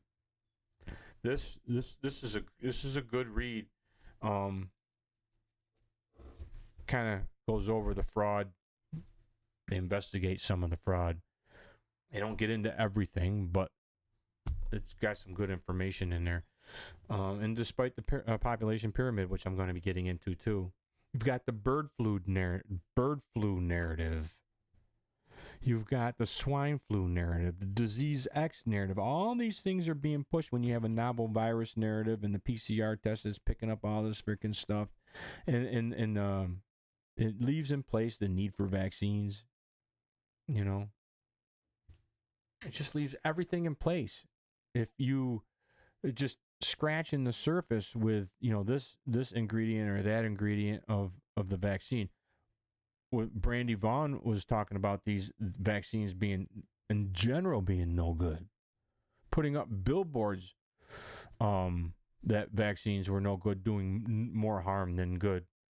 Back in, 2015, 2016, right? There's people in the medical freedom movement. Brian Hooker from Children's Health Defense, right? Going back to 2013, where he was saying similar things along the same lines as Brandy Vaughn was about, you know, he doesn't want to use the word autism, you know, and, you know, vaccine-induced autism is more of a chemical assault or an assault on his kid who got autism, right? But now, today, he's not talking like he was back in 2013. He's working for Children's Health Defense. Mary Holland, same thing, right? Not bringing up how bad all the vaccines are. They're not. Where's the billboards from Children's Health Defense saying that, you know, vaccines in general cause more harm than good? You've got Robert Kennedy Jr., Children's Health Defense, right? Anti-vaxxer icon. Now head of the Health and Human Services, who supports the vaccines and children's vaccine schedule now, all of a sudden, right? You've got Jay Bhattacharya now in there, right? You got other people from the medical freedom movement that are in there, these Maha people that are in there. What's changing? What's changing? Is it that these people aren't doing what everybody thinks they're going to be doing because they're from the medical freedom movement? Or is it because the medical freedom movement in general has nothing to do with what we thought they were? Might want to take that into consideration. Disease X. Well, of course, if you've got all these other pathogenic spreads popping up out of particles and mud puddles that can lead to COVID-19, why not, theorize the next, event 202 and 203 and 204, right? Zootonic jump, One Health narrative. It leaves in place the zootonic jump narrative. The whole gain of function. The argument between zootonic jump and gain of function on these viruses, quote unquote, right? Pathogens. You've got the zootonic jump on one hand, and then you've got gain of function virus on the other, which perpetuates you got the diffuse proposal that's out there. The diffuse proposal, that's freaking crazy shit, right? I mean, is it real? Is it not real? Where's the evidence that it actually exists other than a photocopy of something, right? Mark Kulak at Housatonics got much evidence to shows that it doesn't appear to be a real. Dr. Jonathan Cooey says it's not real. Who in the medical freedom movement is questioning it? Because it leaves in place. Why question something that leaves in place the gain of function lab origins? And that's all they're talking about. Well, that whole diffuse thing was pushed out of Jeffrey Sachs. had a lot to do with that. If I remember right. Let me see. Let me just see something here really quick.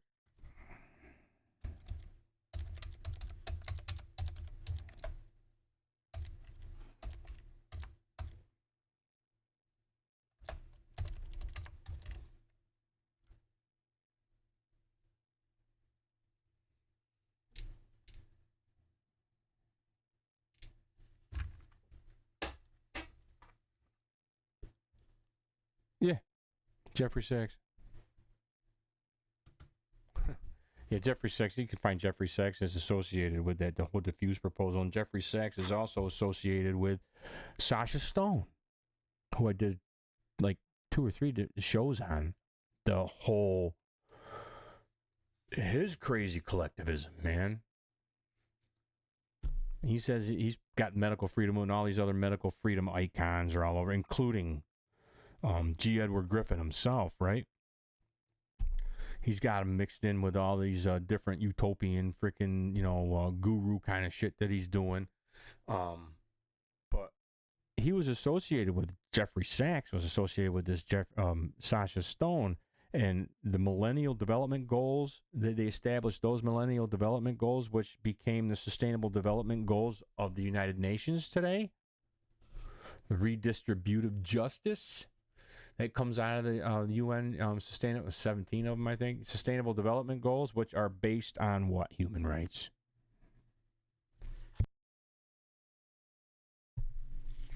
They're based on human rights.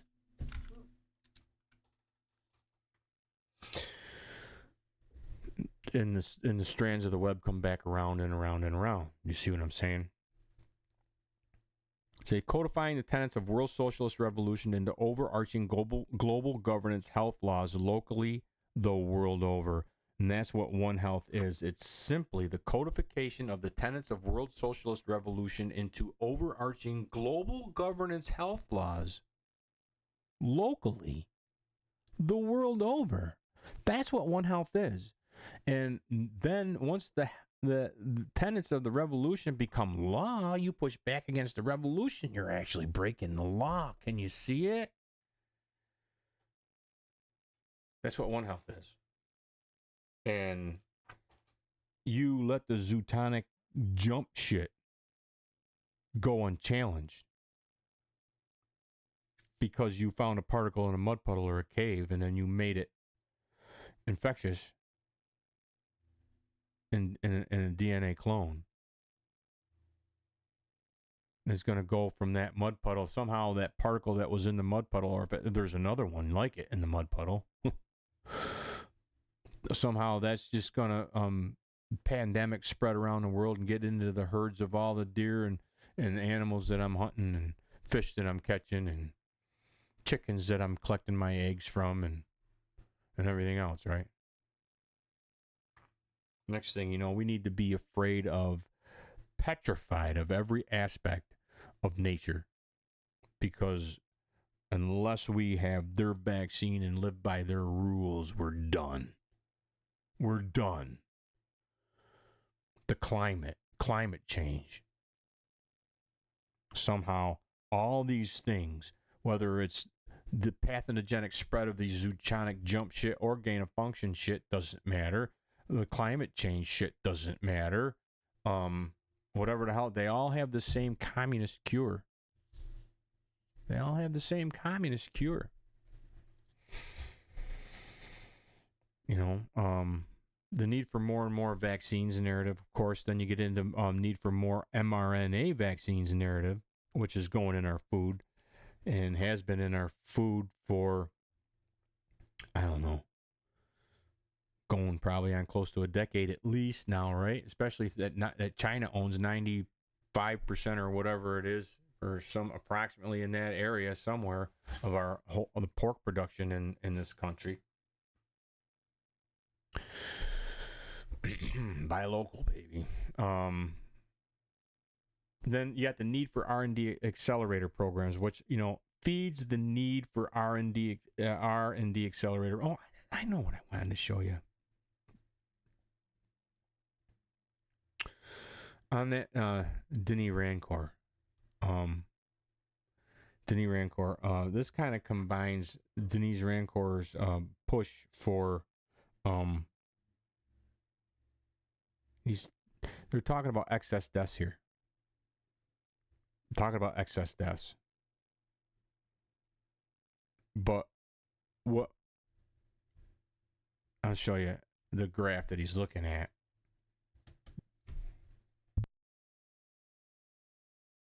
People may also die not only from the disease but from the treatment.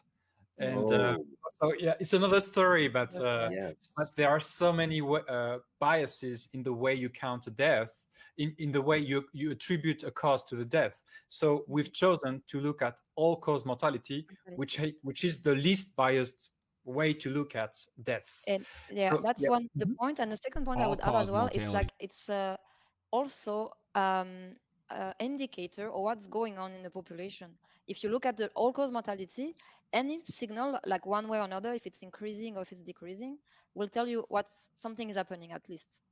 So that's so on the scale of the society, what's really happening that causes death. It's not ambiguous like just counting, filtering out and counting particular deaths in particular circumstances. You really see on the scale of the society what's happening. Okay. So tell me, okay, I can share your screen then, Marine. Yep. Okay. Yeah. Yes. Listen to what they say. So here we go. Yep. So I always like to say what we are looking at in the graph. So here we just discussed, it's all-cause mortality.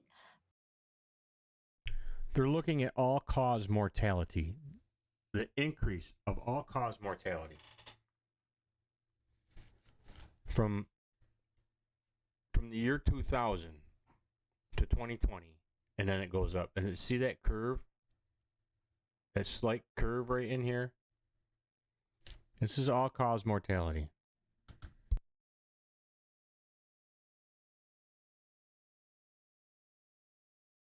In the USA, from I think it's from January 1999 till December 2021. So that's the whole period here. Yeah. And as you see, so there is we described it, I mean, it's known, but we described it before. There is these cycles. Every year there is an increase in all-cause mortality during the winter season and a decrease towards the summer, and so on, one year after another. So that's pretty regular. You see, like from 1999 to 2020, there is maybe you can see a little bit increase, like on the baseline. But here, this is it. This vertical line here shows the month of February 2020, right before the World Health Organization announced the pandemic. So they announced it on March 11, 2020. And these data are by month. And you see, as soon as they announced it, in March, we see like this huge increase in mortality, and we are reaching a totally new regime like we've never seen before in the United States, at least for the last 20 years, and even before. Never seen before in the United States.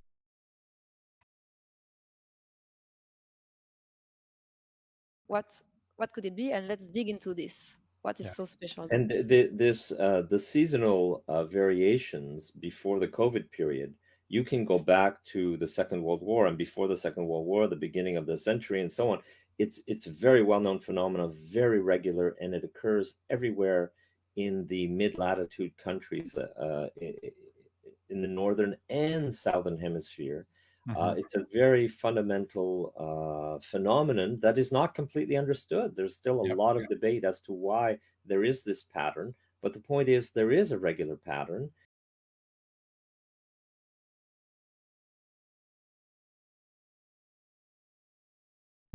They don't know what the pattern is, but the point is there is a pattern, right? Now,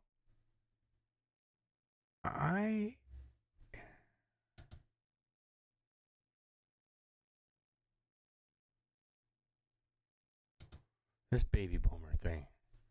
Now, on this is the baby boomer thing that I was showing you. Population over 65 years by size and percentage of total population, 1920 to 2020.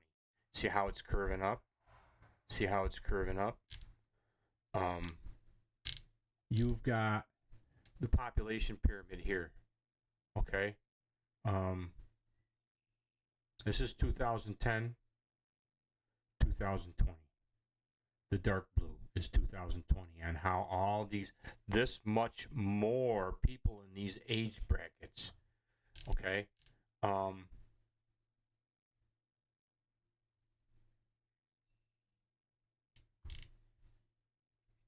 Can you see it? And I got this other thing down here. In 2010, the baby boom population appears at the bulge in the middle of the pyramid at ages 46 to 64. In 2020, the bulge is higher when boomers were ages 56 to 74, and nearly half were over 65. See? Over 64, sorry. By 2030, all baby boomers will be age 65 and over, and the growth in the older population is projected to start slowing.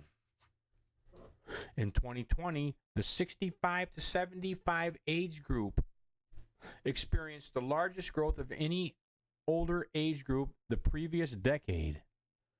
Its numbers grew by 114 million, or 52.5%, increasing from 21.7 million in 2010 to 33.1 million in 2020. It grew by 52.5%.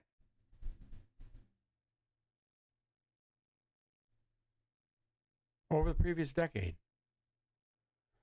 In the 65 to 75 age group, the 75 to 84 age group grew about half of that rate at 25.1%, but that's still a good chunk, man.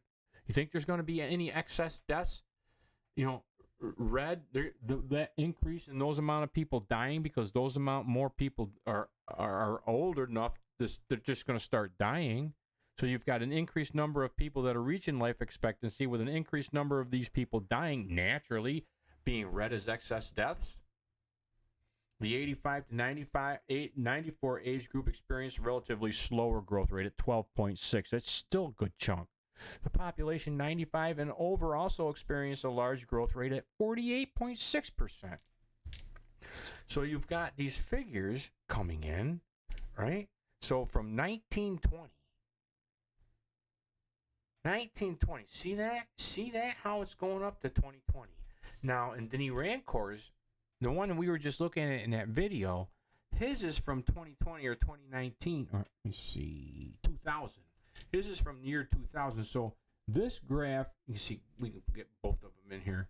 This graph that he was looking at, we don't know what it is, what it can't possibly be. This is from 2000, the whole thing. But this is just these three here.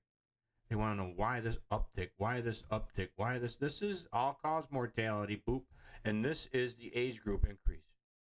Do they look similar? We had no idea what they are. We got no idea what they are, right? Got no idea.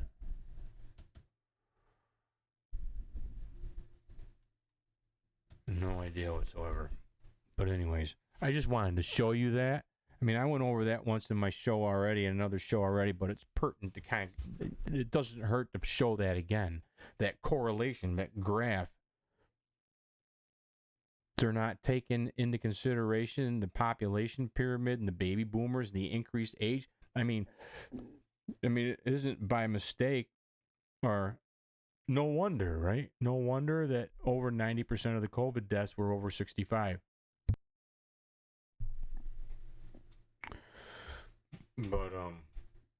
But the one thing that I want to get into a little bit of detail here on is that you might not be familiar with is this information I've been sitting on here for a while because I didn't know where it would fit into anything.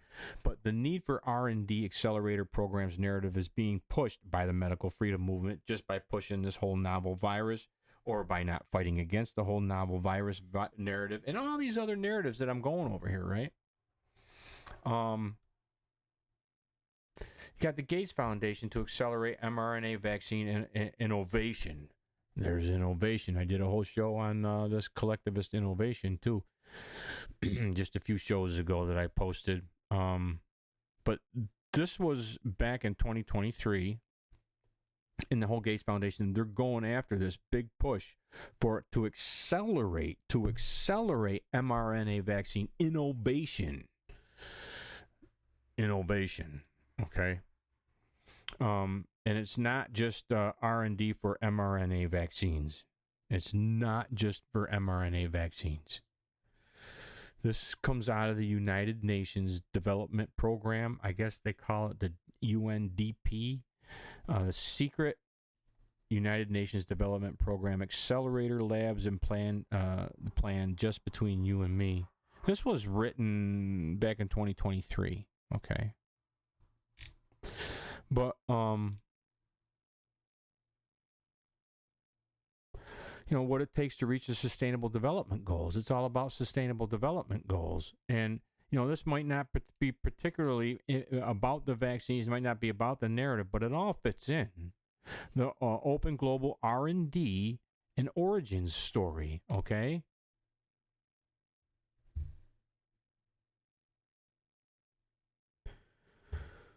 Yeah, so they got these accelerator labs. The United Nations has got these accelerator labs that play on a number of different levels.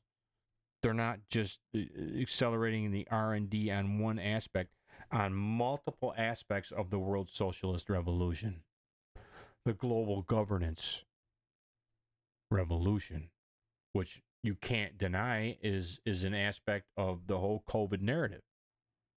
A main aspect, One Health, right? Public health narrative, right? Yeah, they're talking about how to establish the labs as a permanent research and development function within United Nations Development Program. Offices around the world to ensure continuous exploration and experimentation related to involving sustainable development challenges.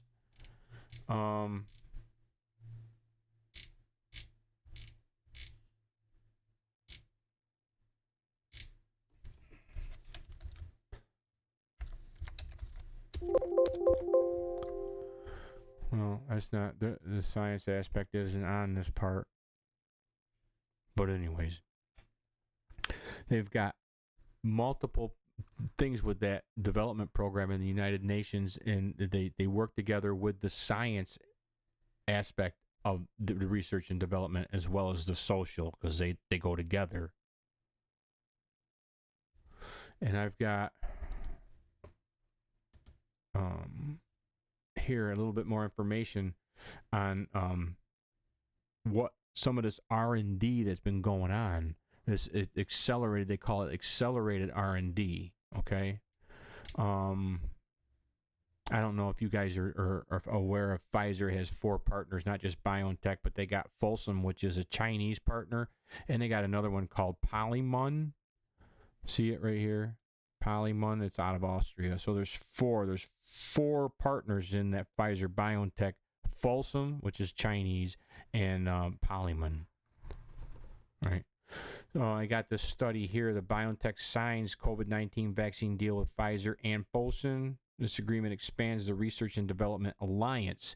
It's a research and development alliance. Okay. Signed on by companies in 2018 to develop mRNA-based vaccines against influenza. All right. Folsom will commercialize the vaccine in China, while BioNTech, along with its partner Polymun in Austria, right? Polymun will supply the vaccine for trials for manufacturing facilities in Europe. Partnership. BioNTech and Fosun Pharma form COVID-19 vaccine strategic alliance in China. This is back in 2020. Under the terms of the agreement, the 2 companies will work jointly on the development of the BNT162 in China. The companies will collaborate to conduct clinical trials in China, leveraging Fosun, Pfizer's Chinese partner, Pharma's extensive clinical development, regulatory, and commercial capabilities in the country. If approved, Fosun Pharma will commercialize the vaccine in China. BioNTech will supply mRNA vaccines for clinical trials from GMP manufacturing facilities in Europe, along with its partner Polymon. BioNTech will retain full rights to the development and commercialize the vaccine in the rest of the world. We see this collaboration as an important step in our global effort to expedite the development of our mRNA vaccine to prevent COVID-19 infection. Faced with unmet medical needs, this is in 2020 or 26, March 16th, 2020.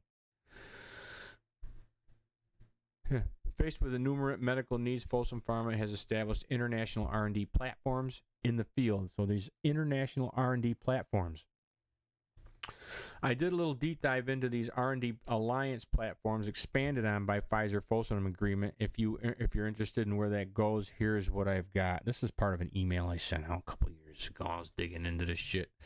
But regarding that R&D platform, the World Health Organization Research and Development Blueprint Evaluation of Ideas for Potential Platforms to Support Development and Production of Health Technologies for Priority infectious diseases with epidemic potential, and that was from 2016.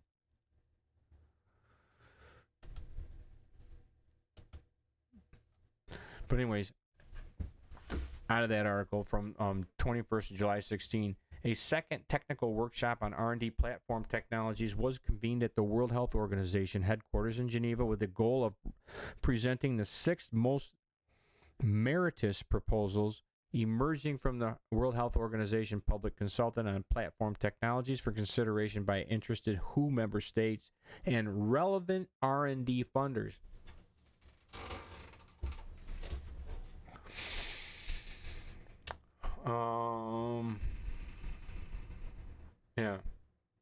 Launched by the World Health Organization in 2015, this public consultation is one activity within the WHO Research and Development R&D blueprint. So the World Health Organization has an R&D blueprint. A global effort pioneered by the World Health Organization to increase R&D preparedness for future epidemics, right? Well, if you're leaving the novel virus zootonic jump shit and gain of function shit, which just supports the fact that there are novel viruses that and pandemics to be had, the whole, disease X shit, right?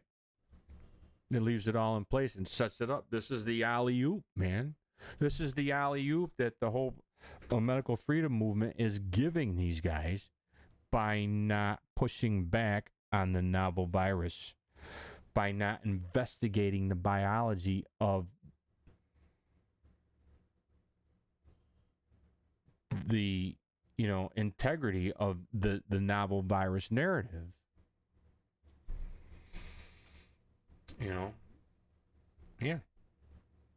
A global effort pioneered by the WHO to increase R&D preparedness for future epidemics. After a brief overview of the World Health Organization R&D blueprint, information was provided on the Coalition for Epidemic Preparedness Innovation. There's innovation again from CEPI, right? And following a summer of public consultation process since its launch, the 6 finalists presented their idea in open sessions. The group presented an advisory group, the WHO Secretariat. Interested member states were Colombia. Representatives of the permanent missions of Colombia. Interested states, representatives of the permanent missions of Colombia, Germany, India, Korea, Norway, Netherlands, the United Kingdom of Great Britain, and the Northern Ireland were present at the meeting. Potential funders, CEPI and the Wellcome Trust, both are involved in this, and other observers. Per footnote number 3, on this, 16 permanent missions to the UN in Geneva were invited to the workshop.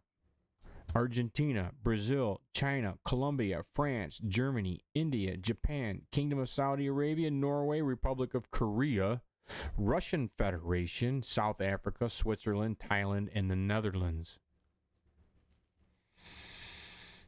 Okay? You see all the ones marked in gray there. We'll get back to that in a second.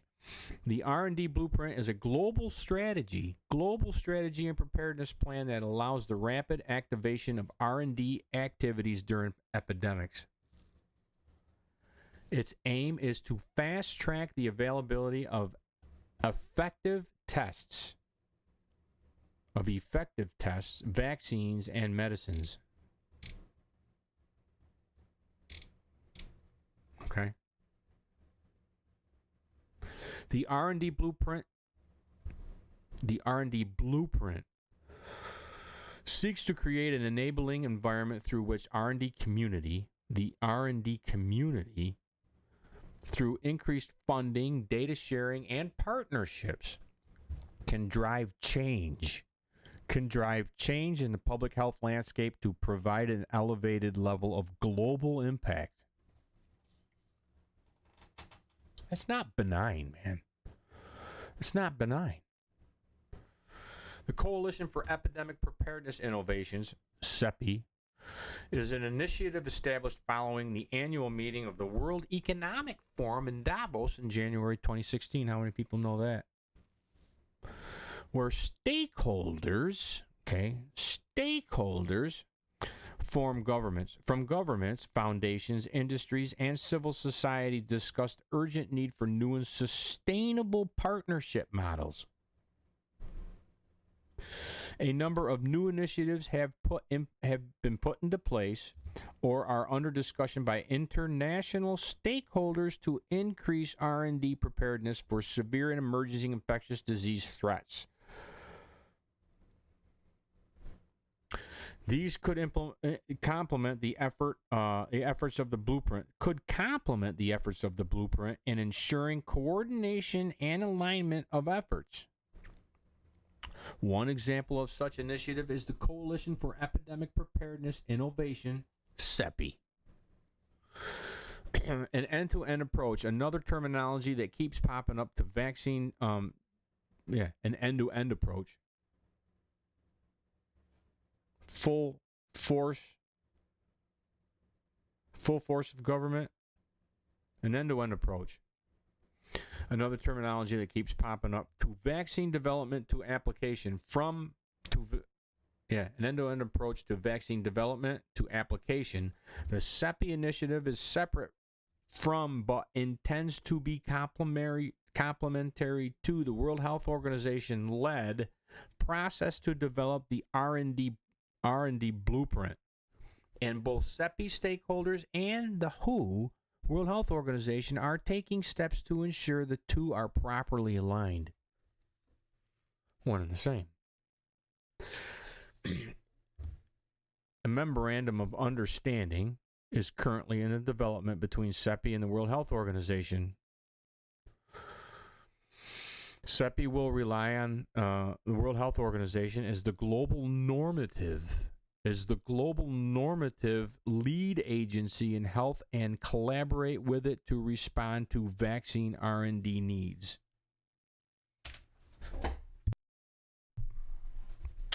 Excuse me. But you see where we're going? It's crazy, right? Well, getting back to these countries in gray that were invited per footnote. They're the BRICS Alliance countries. Yeah, this week it was announced that Iran and Argentina had applied to join the BRICS. The BRICS, which until recently had been made up of Brazil, Russia, India, China, and South Africa. I don't know, a couple of years ago when I put this stuff together, see? But all these countries that were listed in there, I said, you know what? Holy shit, those are BRICS countries. Yeah, right. Global Alliance. Accelerating global health and health R&D. The role of product development partnerships.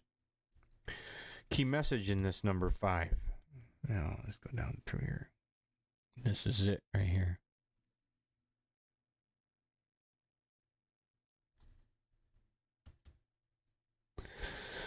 Key message number 5. COVID-19 pandemic has put an unprecedented spotlight on global health R&D. COVID-19. and diseases that traverse borders and populations. Well, I don't know. According to Denis Rancourt's information, they didn't cross borders so much. Didn't do so good crossing borders for some reason, coincidentally, right? Within this context, the involving public-private PDP model provides important practices, and lessons for the future of global health development. R&D, research and development. R&D is research and development, in case you didn't know. Within this context, the evolving public-private PDP model provides important practices and lessons for the future of global health R&D. In the introduction, one of the most innovative models designed to address this neglect has been the product development partnership. That's what that PDP is. Product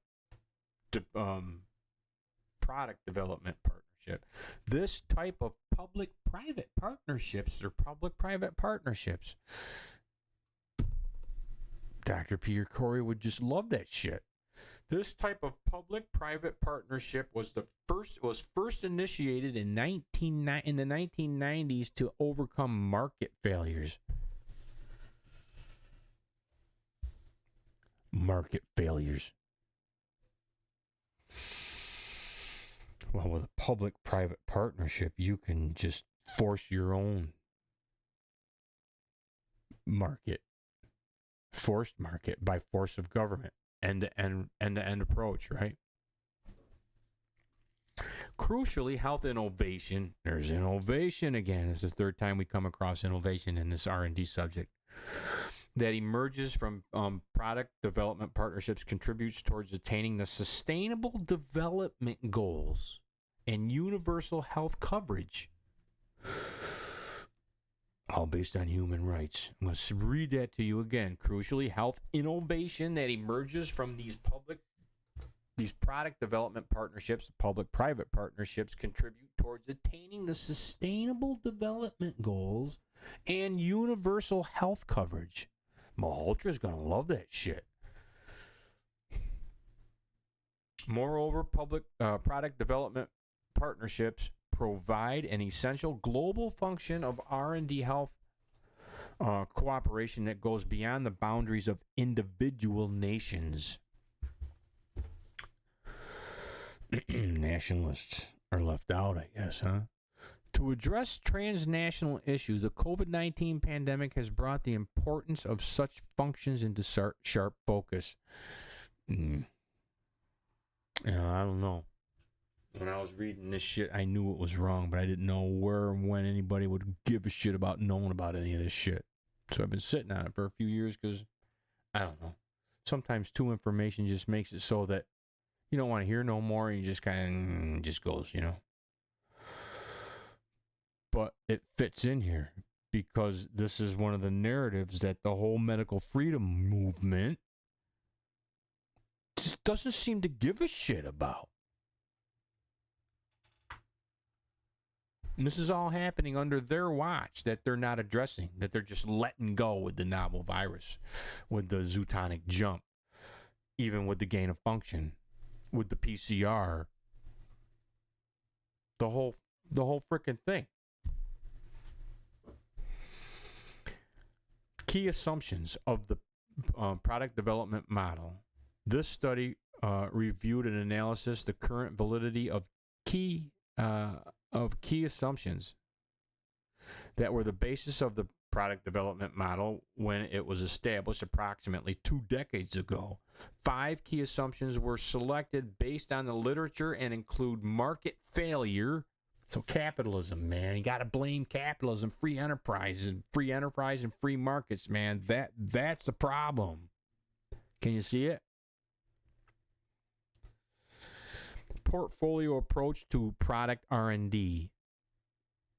5 key assumptions were selected based on the literature and include market failure, portfolio approach to product R&D, cost effectiveness, R&D capacity building, as well as access to health impact. Bibliography is loaded with references to articles regarding public-private partnerships on that article.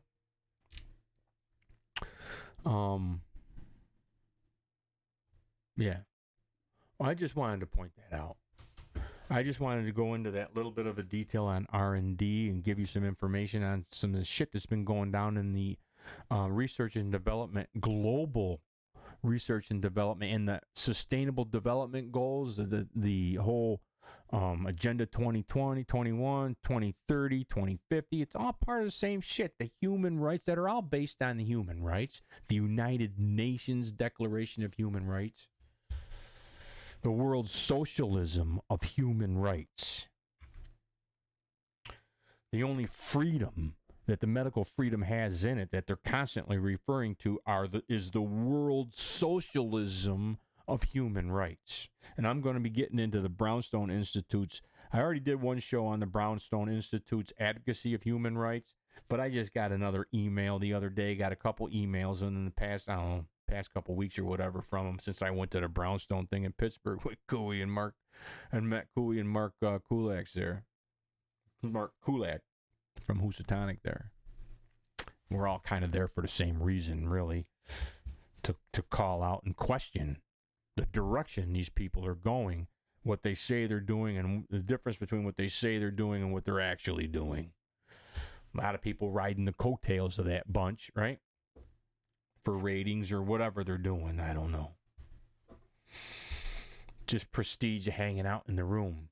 I was just, my whole surprise at the whole thing, and it's just the first impression type of thing. When I was sitting next to all them people, you know,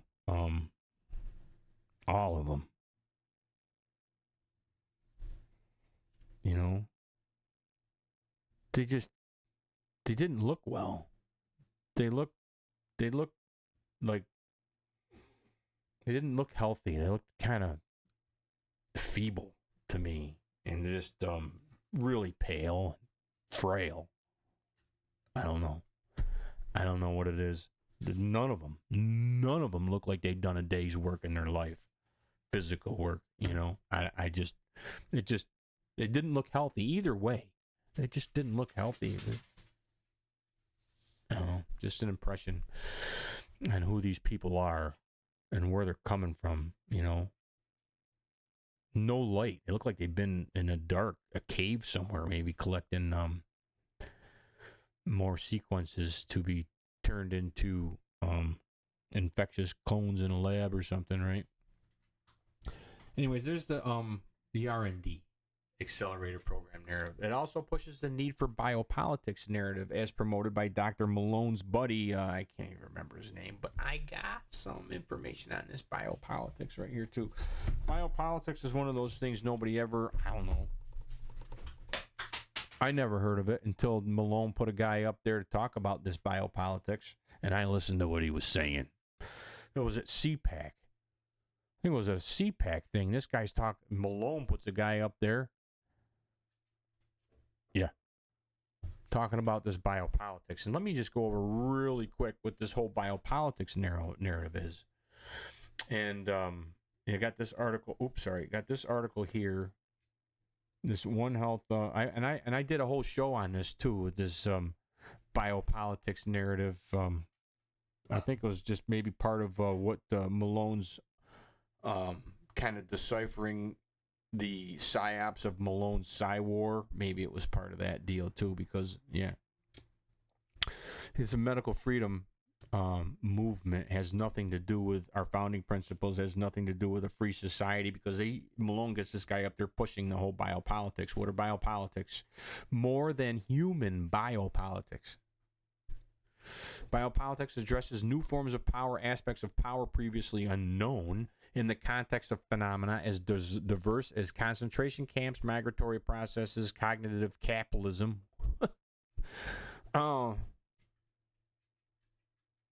domestication, sovereignty, and the immunitarian paradigm of modern politics, the relationship of humans with others, animals, and with technology in the state of exception, and power-knowledge relationships, such as diversity brings ambivalence to contradictions, as well as negative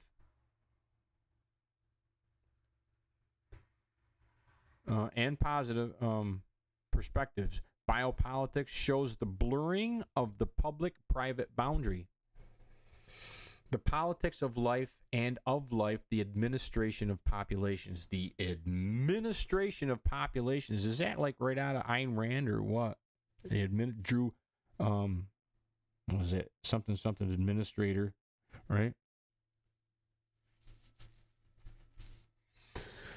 The administration of populations. The production of profitable and docile bodies and the marginalization apparatus underlying hierarchies. What? He's rolling critical theory into this, critical race theory into this. He's rolling in the oppressed versus oppressor context of the Communist Manifesto. And Malone's got him up there talking about this shit at a CPAC freaking thing. The same weekend, these same guys were all up there seeing Senator Ron Johnson, right? Medical freedom movement. Okay. Here it is convenient to come back to the notion of apparatus as systems of relations between discursive practices, institution, and more generally anything with the capacity to determine, control, model, or administer living beings. Yeah. This notion is related to the authorities of delimitation, including philosophical, religious, scientific, and legal, that delimit and authorize margins and legitimize their practices, as one can read in Derrida, the guy who says the natural part of democracy is to be deconstructive. The necessary part of democracy is deconstructive. I don't know. As one can read in Derrida, the original marginalization is constitutive of the socialization of the human culture and of politics itself. It is a marginalization that leaves animals on the periphery and allows their domestication. Such domestication gives rise to disciplinary and violent regimes and to population technologies for the administration of life. It becomes a model of exploitation and establishes the basis of hierarchical orderings. I guess down here, Derrida is a postmodern royalty. Note that the anti-individualism projection here, blaming the individualism of free market, aka capitalist modernity, for violent regimes, aka totalitarianism, exploitation, and the basis of hierarchical orderings. Just like Matthias Desmond's mass formation psychosis does is in Psychology of Totalitarianism, and I did a whole show on deciphering the collectivism of Matthias Desmond's mass formation and Psychology of Totalitarianism. He literally blames individuals, free market enterprise, and individualism, the loneliness of the atomized, alienated individuals that capitalism creates. Part of the individualism, capitalism and individualism are one and the same philosophy. You can't have individualism without capitalism, and you can't have capitalism without individualism. Free market capitalism, free enterprise capitalism. Can't happen. But Matthias Desmond literally blames individualism for the collectivism of the totalitarian states of Stalin and Hitler. Hannah Arendt did the same thing. Well, Hannah Arendt, or Matthias Desmond, just points to Hannah Arendt blaming the alienated individuals. That, the whole Hegel, it's Hegelian thing, the alienation of the individual. And I get into it in the show. I go into the detail. But it's all the same shit. It's all the same shit being rolled into these biopolitics shit. It's all being rolled that Malone put up there on a guy at a CPAC thing on the same weekend that they were seeing Senator Ron Johnson, right? And the social determinants of health. This is all coming out of the same article on biopolitics. Sorry. Want a piece of food, P? Give me a piece of food, kid. Get it. A couple more minutes here. I'm almost done. The social determinants of health. There are discussions about health complexity beyond biomedical issues in Latin America, blah, blah, blah, blah, blah, blah. The WHO has popularized a conceptual framework in the social determinants of health. Despite criticism from critical epidemiology, from critical epidemiology to the World Health Organization proposal for being in practice more complicit with the status quo structuring inequalities. Both positions point to the need to transcend biologism, biology.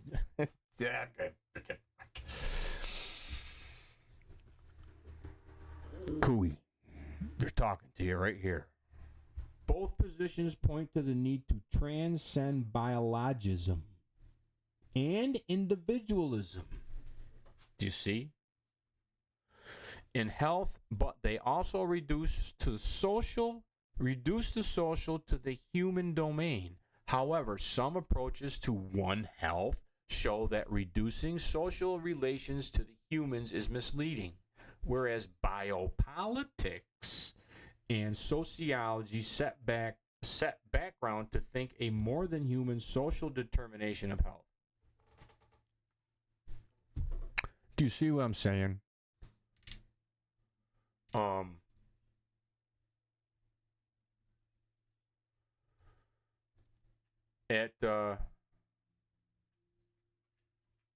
Let's just get a little piece of this. At 1:05:35, Dr. Malone, Dr. Alejandro Diaz advocates the progressive collectivist population management of biopolitics. With a K, be advised in advocating the collectivism of biopolitics. Okay. To a standing ovation at this CPAC thing, Dr. Diaz is advocating the collectivist, quote, need to transcend biologism, like I just read, right? The need to transcend biologism and individualism in health, as biopolitics and sociology set background to think a more than human social determination of health. There's your One Health. There's your Zootonic jump shit, right? The collectivism of biopolitics, and red, this is me. The collectivism of biopolitics doctrinarily lends to an all-encompassing social science of One Health, now incorporating the so-called syndemics of medicine, with it, which is then being merged with the intersectionality of revolutionary progressive collectivism, tying together all strands of the revolutionary collectivist web into one unified force against all truth, liberty, and our founding constitutional republic. Just so you know, why would Malone, just so you know, but why would Malone invite such a collectivist to speak at a medical freedom event? This syndemics,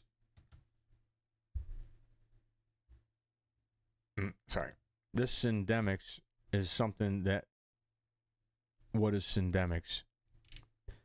Syndemics is defined as two or more illness states interacting poorly with each other and negatively influencing the mutual course of each disease trajectory. It's a conceptual framework for explaining diseases or health disorders that emerge in communities and are aggravated by social, economic, environmental, and political melees, in which they exist. It refers to importance of biological, social, economic, and environmental elements in individual and population health. That's the syndemic shit. Basically, it's just another progressive social determinants of health shit is being merged with, and here we go, intersectionality wars. Basically, when you have one aspect of a collectivist accusation intersecting with another aspect of a collectivist accusation is where all the strands of the web meet. That's the intersections of everything that's pertaining. So that intersectionality is where they take everything that they're arguing about it and tie it to whatever in particular single aspect of what they're arguing about. And they are being merged. It's not just me. I'm not making this shit up. The relationship between syndemics and intersectionality. A response to the commentary, blah, blah, blah, blah, blah, right? So it's happening. And you can look that up there. You can freeze frame that freaking thing and look that freaking thing up and read it for yourself. It's freaking crazy. At 1/5/35. People are dumping their $500 pressure washers for this $90 tool. The results speak for themselves.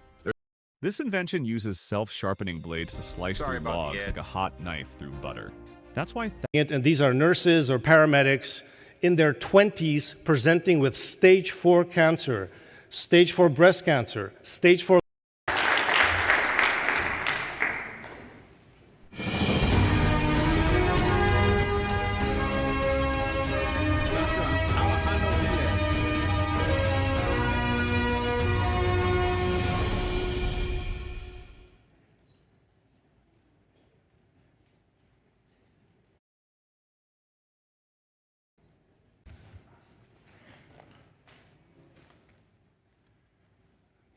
I'm not gonna have you watch the whole thing. I'm just gonna show you this, just to show you that I'm not making this shit up.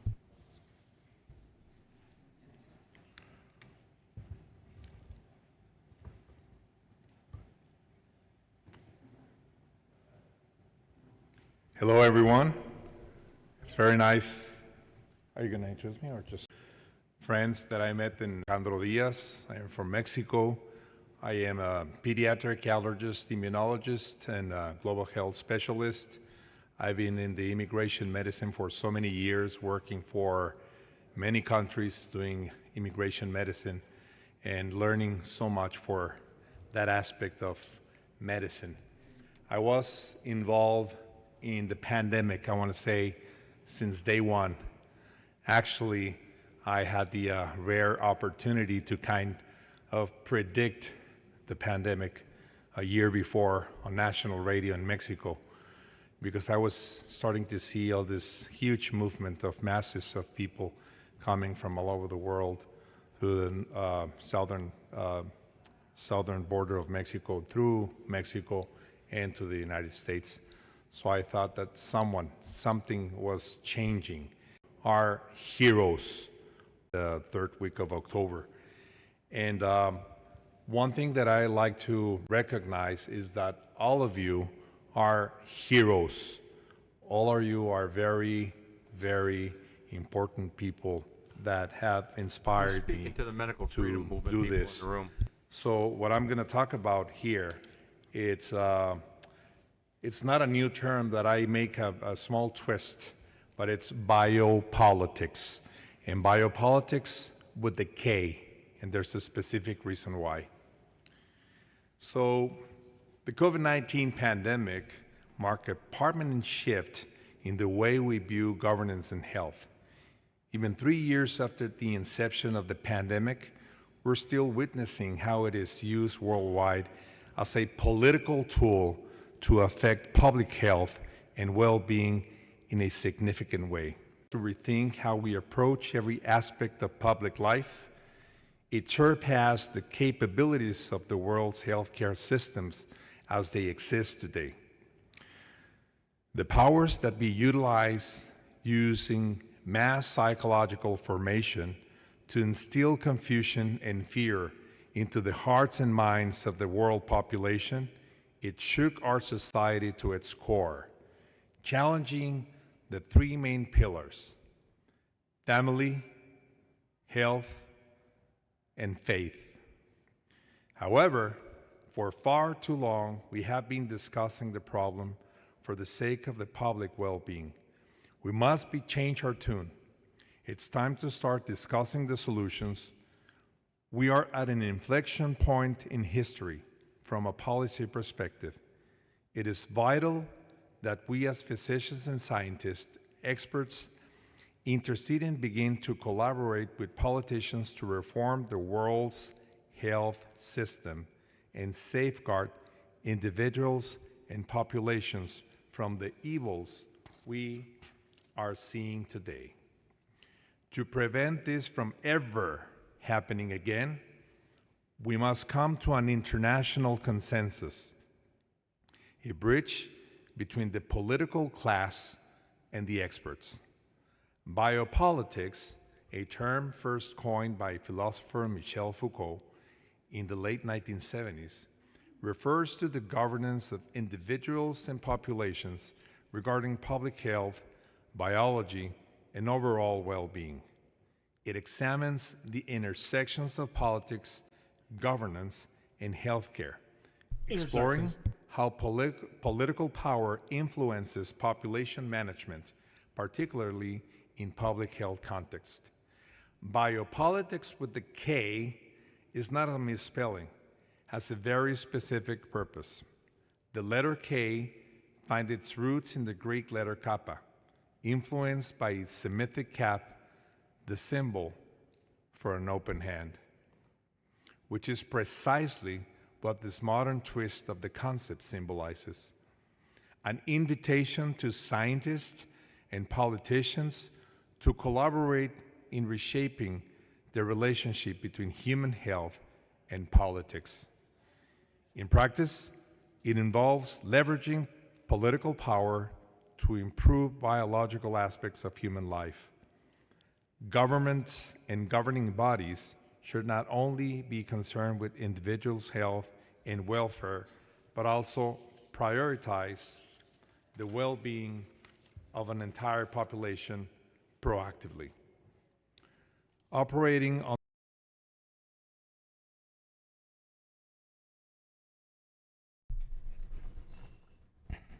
in his own words, the needs of the many outweigh the needs of the few or the one. The collective, man, it's about the collective, not the individual. But I'm just trying to get there. I want to show you what this biopolitics is, how it's being pushed up through the medical freedom movement. It's not even being pushed by the left. It's coming from the medical freedom movement, which is the left, selling itself as the right, as the neoconservatives before them have, as the LaRoche cult has, all coming out of the same new left that the Weather Underground did, right? Same Trotskyist communist Weather Underground, which became Maoist communist, right? Right. But I wanted to point that out to you. I just wanted to put that out. Also, I got in here. I wanted to show you this picture here. You got what? Steve Kirsch, Malone, and they're saying Alejandro Diaz, but unless he's a junior, I don't know. They're in Mexico. That they put out there. It might be his son. I don't know. But anyways, I just wanted to show you that whole biopolitics narrative is part. Biologism. Did I get to what biologism actually was? What is biologism? Did I have? I think I have that here. Just so that you know. Let me see. Sorry.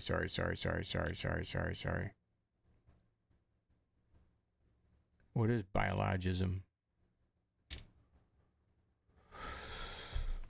Well, let me look this up really quick. I'll give you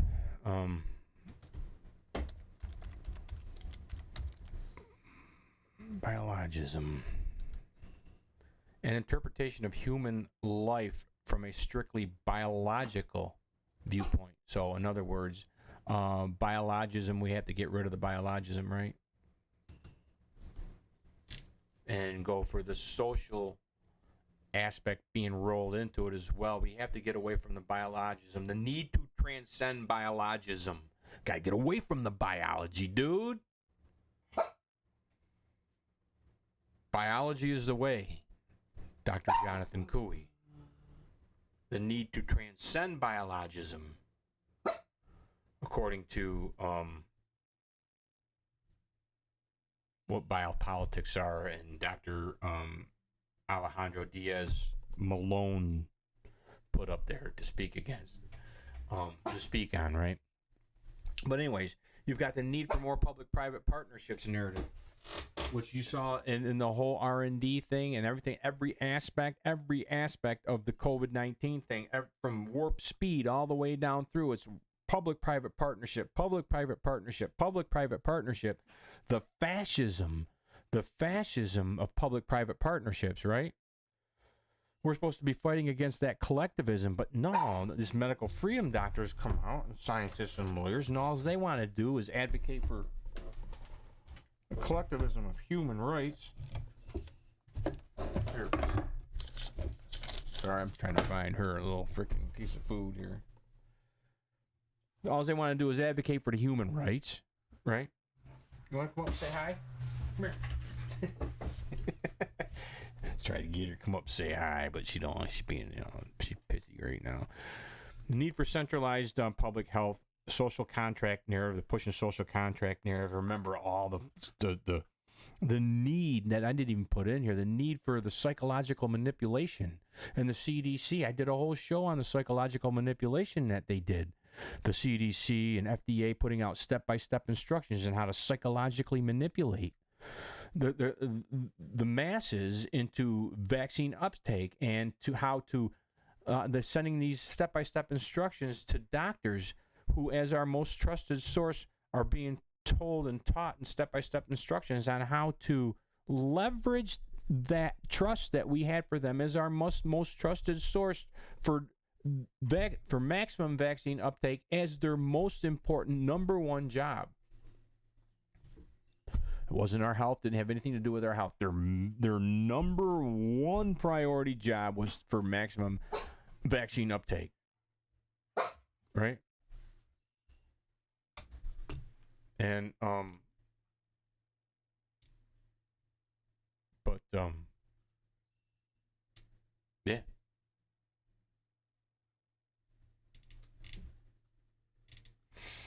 You got some of the other ones that we're doing. Okay, I got the need for centralized public health social contract narrative. Dr. James Thorpe and Asim Malhotra out there all pushing for, Malhotra is pushing for flat out universal health care.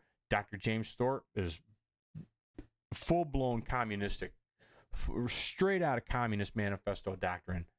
In his disaster capitalism articles, he put 4 of them on. I did 2 shows, part 1 and part 2, on his disaster capitalism, which is a takeoff of Naomi Klein's disaster capitalism. You have Malone that was pushing Naomi Klein's disaster capitalism along with some other ladies' surveillance capitalism.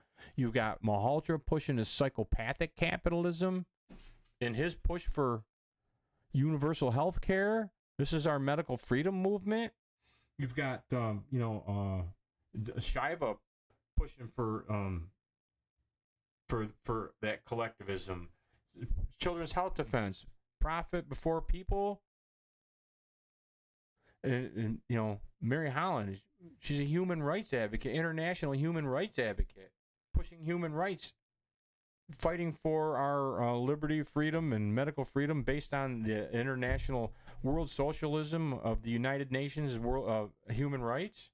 And Maha, the whole industrial complex thing that they were fighting against, all anti-capitalist shit, all fundamental anti-capitalism. Got the United Nations social determinants of health narrative, which is all based on it's all redistributive, all based on human rights. The Sustainable Development Goals narrative, critical race theory narrative, which is promulgated by the whole, disadvantaged communities. It was the whole narrative was being pushed in there, right? Redistributive justice narrative, which comes down through the Sustainable Development Goals, which comes down through human rights.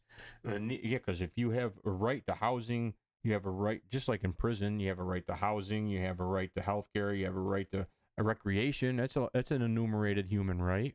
Recreation, just like in prison. You have a right to you have a right to a standard of living. I can't remember the word they use exactly, but you have a right to a certain level of certain standard of living. But who gets to determine what that is, right?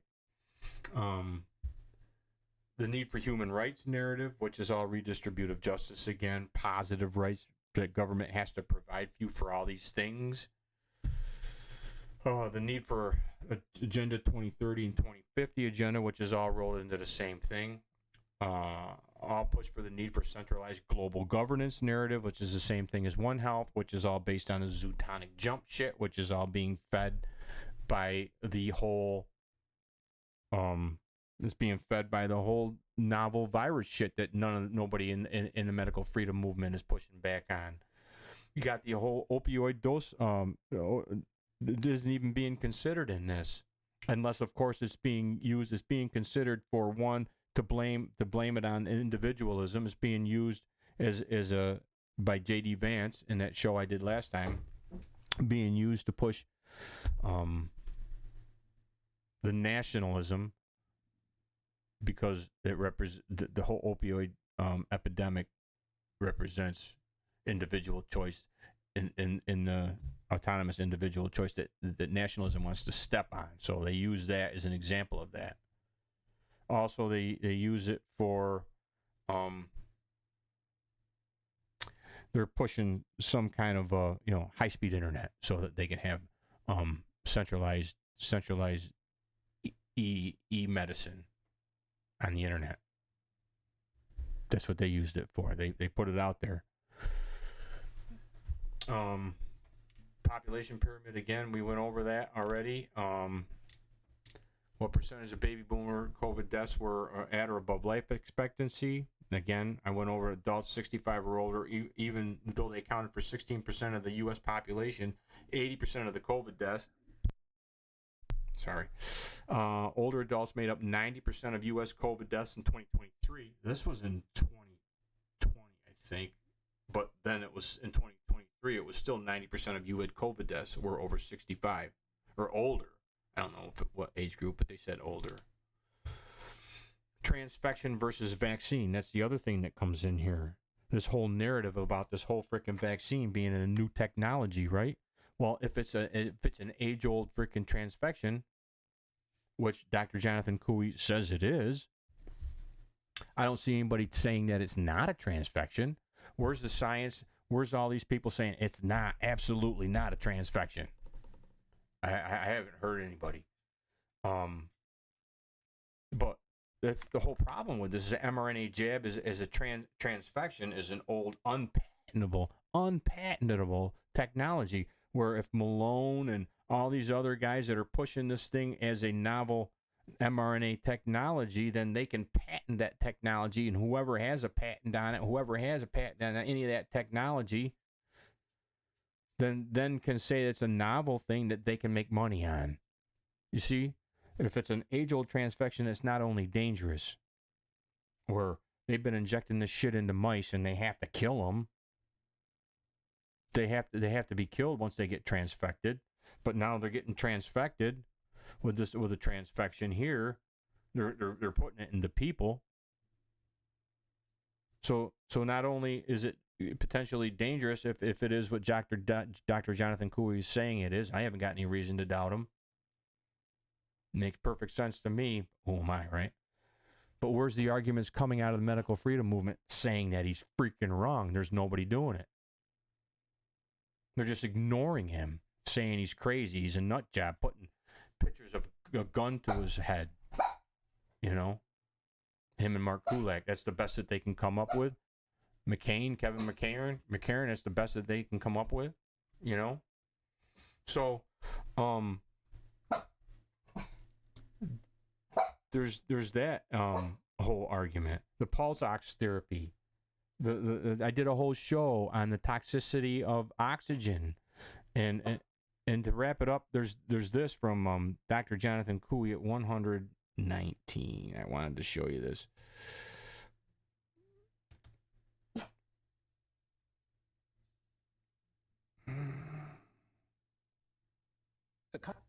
The people don't like, sometimes I emphasize. No, to create whatever, do it. Add on that same script.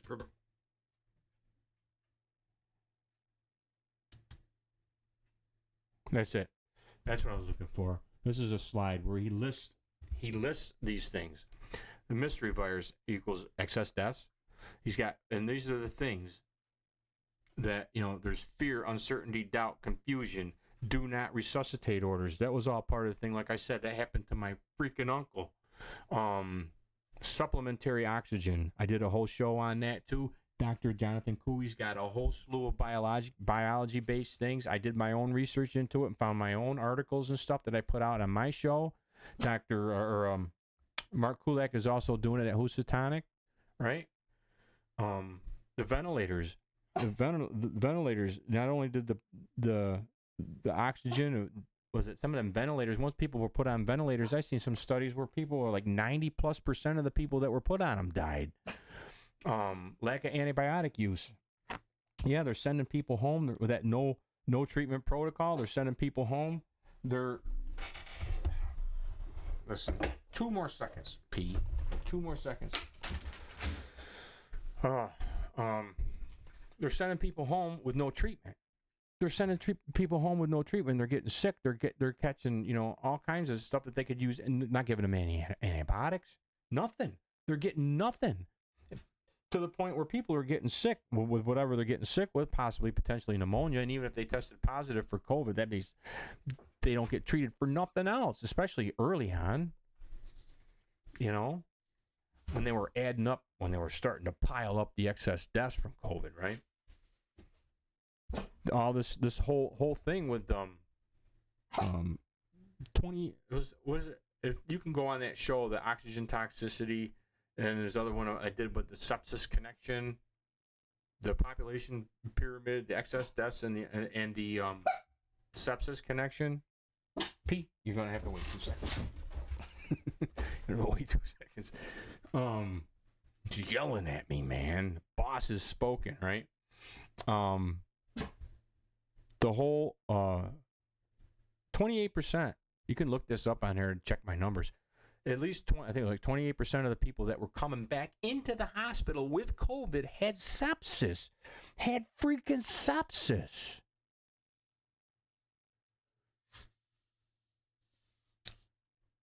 Where they said at least half were shown to be a bacteria sepsis. But even so, with the sepsis had either way been developed, and the first thing you need is you need antibiotics. That's the protocol for sepsis, whether it's a viral or an antibiotic sepsis. And I go over that and I show that in that show I did. It's crazy. And like, I don't know, a big percentage of people, once you get sepsis, there's a good chance that you might not come out of it. They've got poor use of steroids. Boy, I could tell you what, I just got sick for the first time in 20 years. I got hit with influenza. They said it was influenza A. I don't know. I was so sick when I went in there. I don't even remember them taking a test. I don't remember them taking my blood pressure. I don't remember nothing. But my wife had them test me. I was gone, man. I was like delusional. I was so sick. But they said, well, you got to go home. Nothing. They wouldn't give me a Z-Pack. Wouldn't give me nothing. They wouldn't give me nothing. So I was home for 4 or 5 days, and I was like totally bedridden on this stuff, and my throat was killing me. They wouldn't give me nothing for it. Absolutely nothing. I had prednisone, so I took a little prednisone, and boy, I tell you, within a matter of a couple hours, my throat was better. They didn't give a shit. I don't know. But anyways, yeah, I can speak on that poor use of steroids or lack of use of any steroids for helping with anything. No treatment whatsoever The remdesivir, midazolam, all these things, opioid deaths that they're not being counted, right, into the excess deaths. Death certificate fraud was another thing that was rolled into there. There were the other thing was like Floyd, right? George Floyd, he had COVID. I mean, if they had done with him what they did with everybody else, there would have never been a trial, because they just would have said that he died from COVID because he was positive from COVID. The financial incentives, the whole warp speed, the hospitals were in on it, the doctors were in on it, the psychiatric, the whole health organizations were on it. They were all getting money to push the narrative, to push the no treatment protocol, man. That's negligent homicide, and they were doing it for a profit. They were profiting on committing negligent freaking homicide by not treating all these freaking people that died from lack of treatment. Where's the people in the medical freedom movement pushing back against that?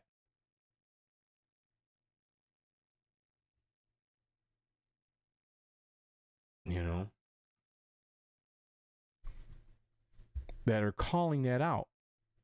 I mean, as part of the bigger picture, not just alone,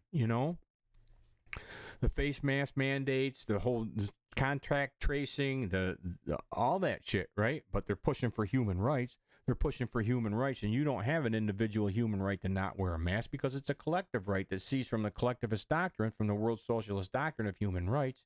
You don't have an individual right to not wear a mask in the collectivism of human rights, because those individual human rights are still collective rights, and collective rights are yours only so long as they best benefit the collective and serve the needs of the planners. That's it. You have the social contract responsibility, social contract duty to wear them so your grandparents don't get it, so your grandkids don't get it, so your neighbors don't get it, so you're not spreading the asymptomatic spread shit, right? It's another narrative that is being perpetuated by the whole medical freedom movement isn't fighting. Well, I guess they're fighting back against a little bit on the asymptomatic spread, but the only thing that proved the asymptomatic spread was the PCR, and the only part about the PCR that they're arguing against is the cycle threshold, right? But you got Dr. Jonathan Kuh's got this whole list of things on here that he's showing that are part and parcel to this that are part and parcel to the medical freedom movement, and how the narratives that they're not pushing back against. They're not pushing back against the novel virus. They're not pushing back against the zootonic origins. They're not pushing back against, they're pushing back against the zootonic origins with gain of function, which leaves in place the whole novel virus, right? The only arguments against it are within that limited spectrum of the debate or limited hangout. This is why I'm saying, with the culmination of all these things, this medical freedom movement is far from fighting for freedom. The medical freedom movement, by not just its actions, but its inactions, its actual pushing back on the actual, or pushing any real freedom, or pushing back on these things that they're not pushing back on, as we just went over, is actually pushing the global governance narrative that they're saying they're pushing back against. It's right there. The biopolitics. It's right there. It's right there. Anyways, I'm Joe Marshall from The Liberty Perspective. I'll put a couple of my other shows that I go over some of this stuff so you can look into it and see. I'm not making this shit up, I try to put the information out there according to, so that you can take it into consideration. It's just for you to take into consideration, because you're not going to be getting it from anybody in the medical freedom movement other than Jonathan Cooey and maybe Mark Kulak. I don't see anybody else putting it out there. I'm Joe Marshall. I hope you got something out of it. I'm Joe Marshall, and look forward to seeing you in the next show. Back.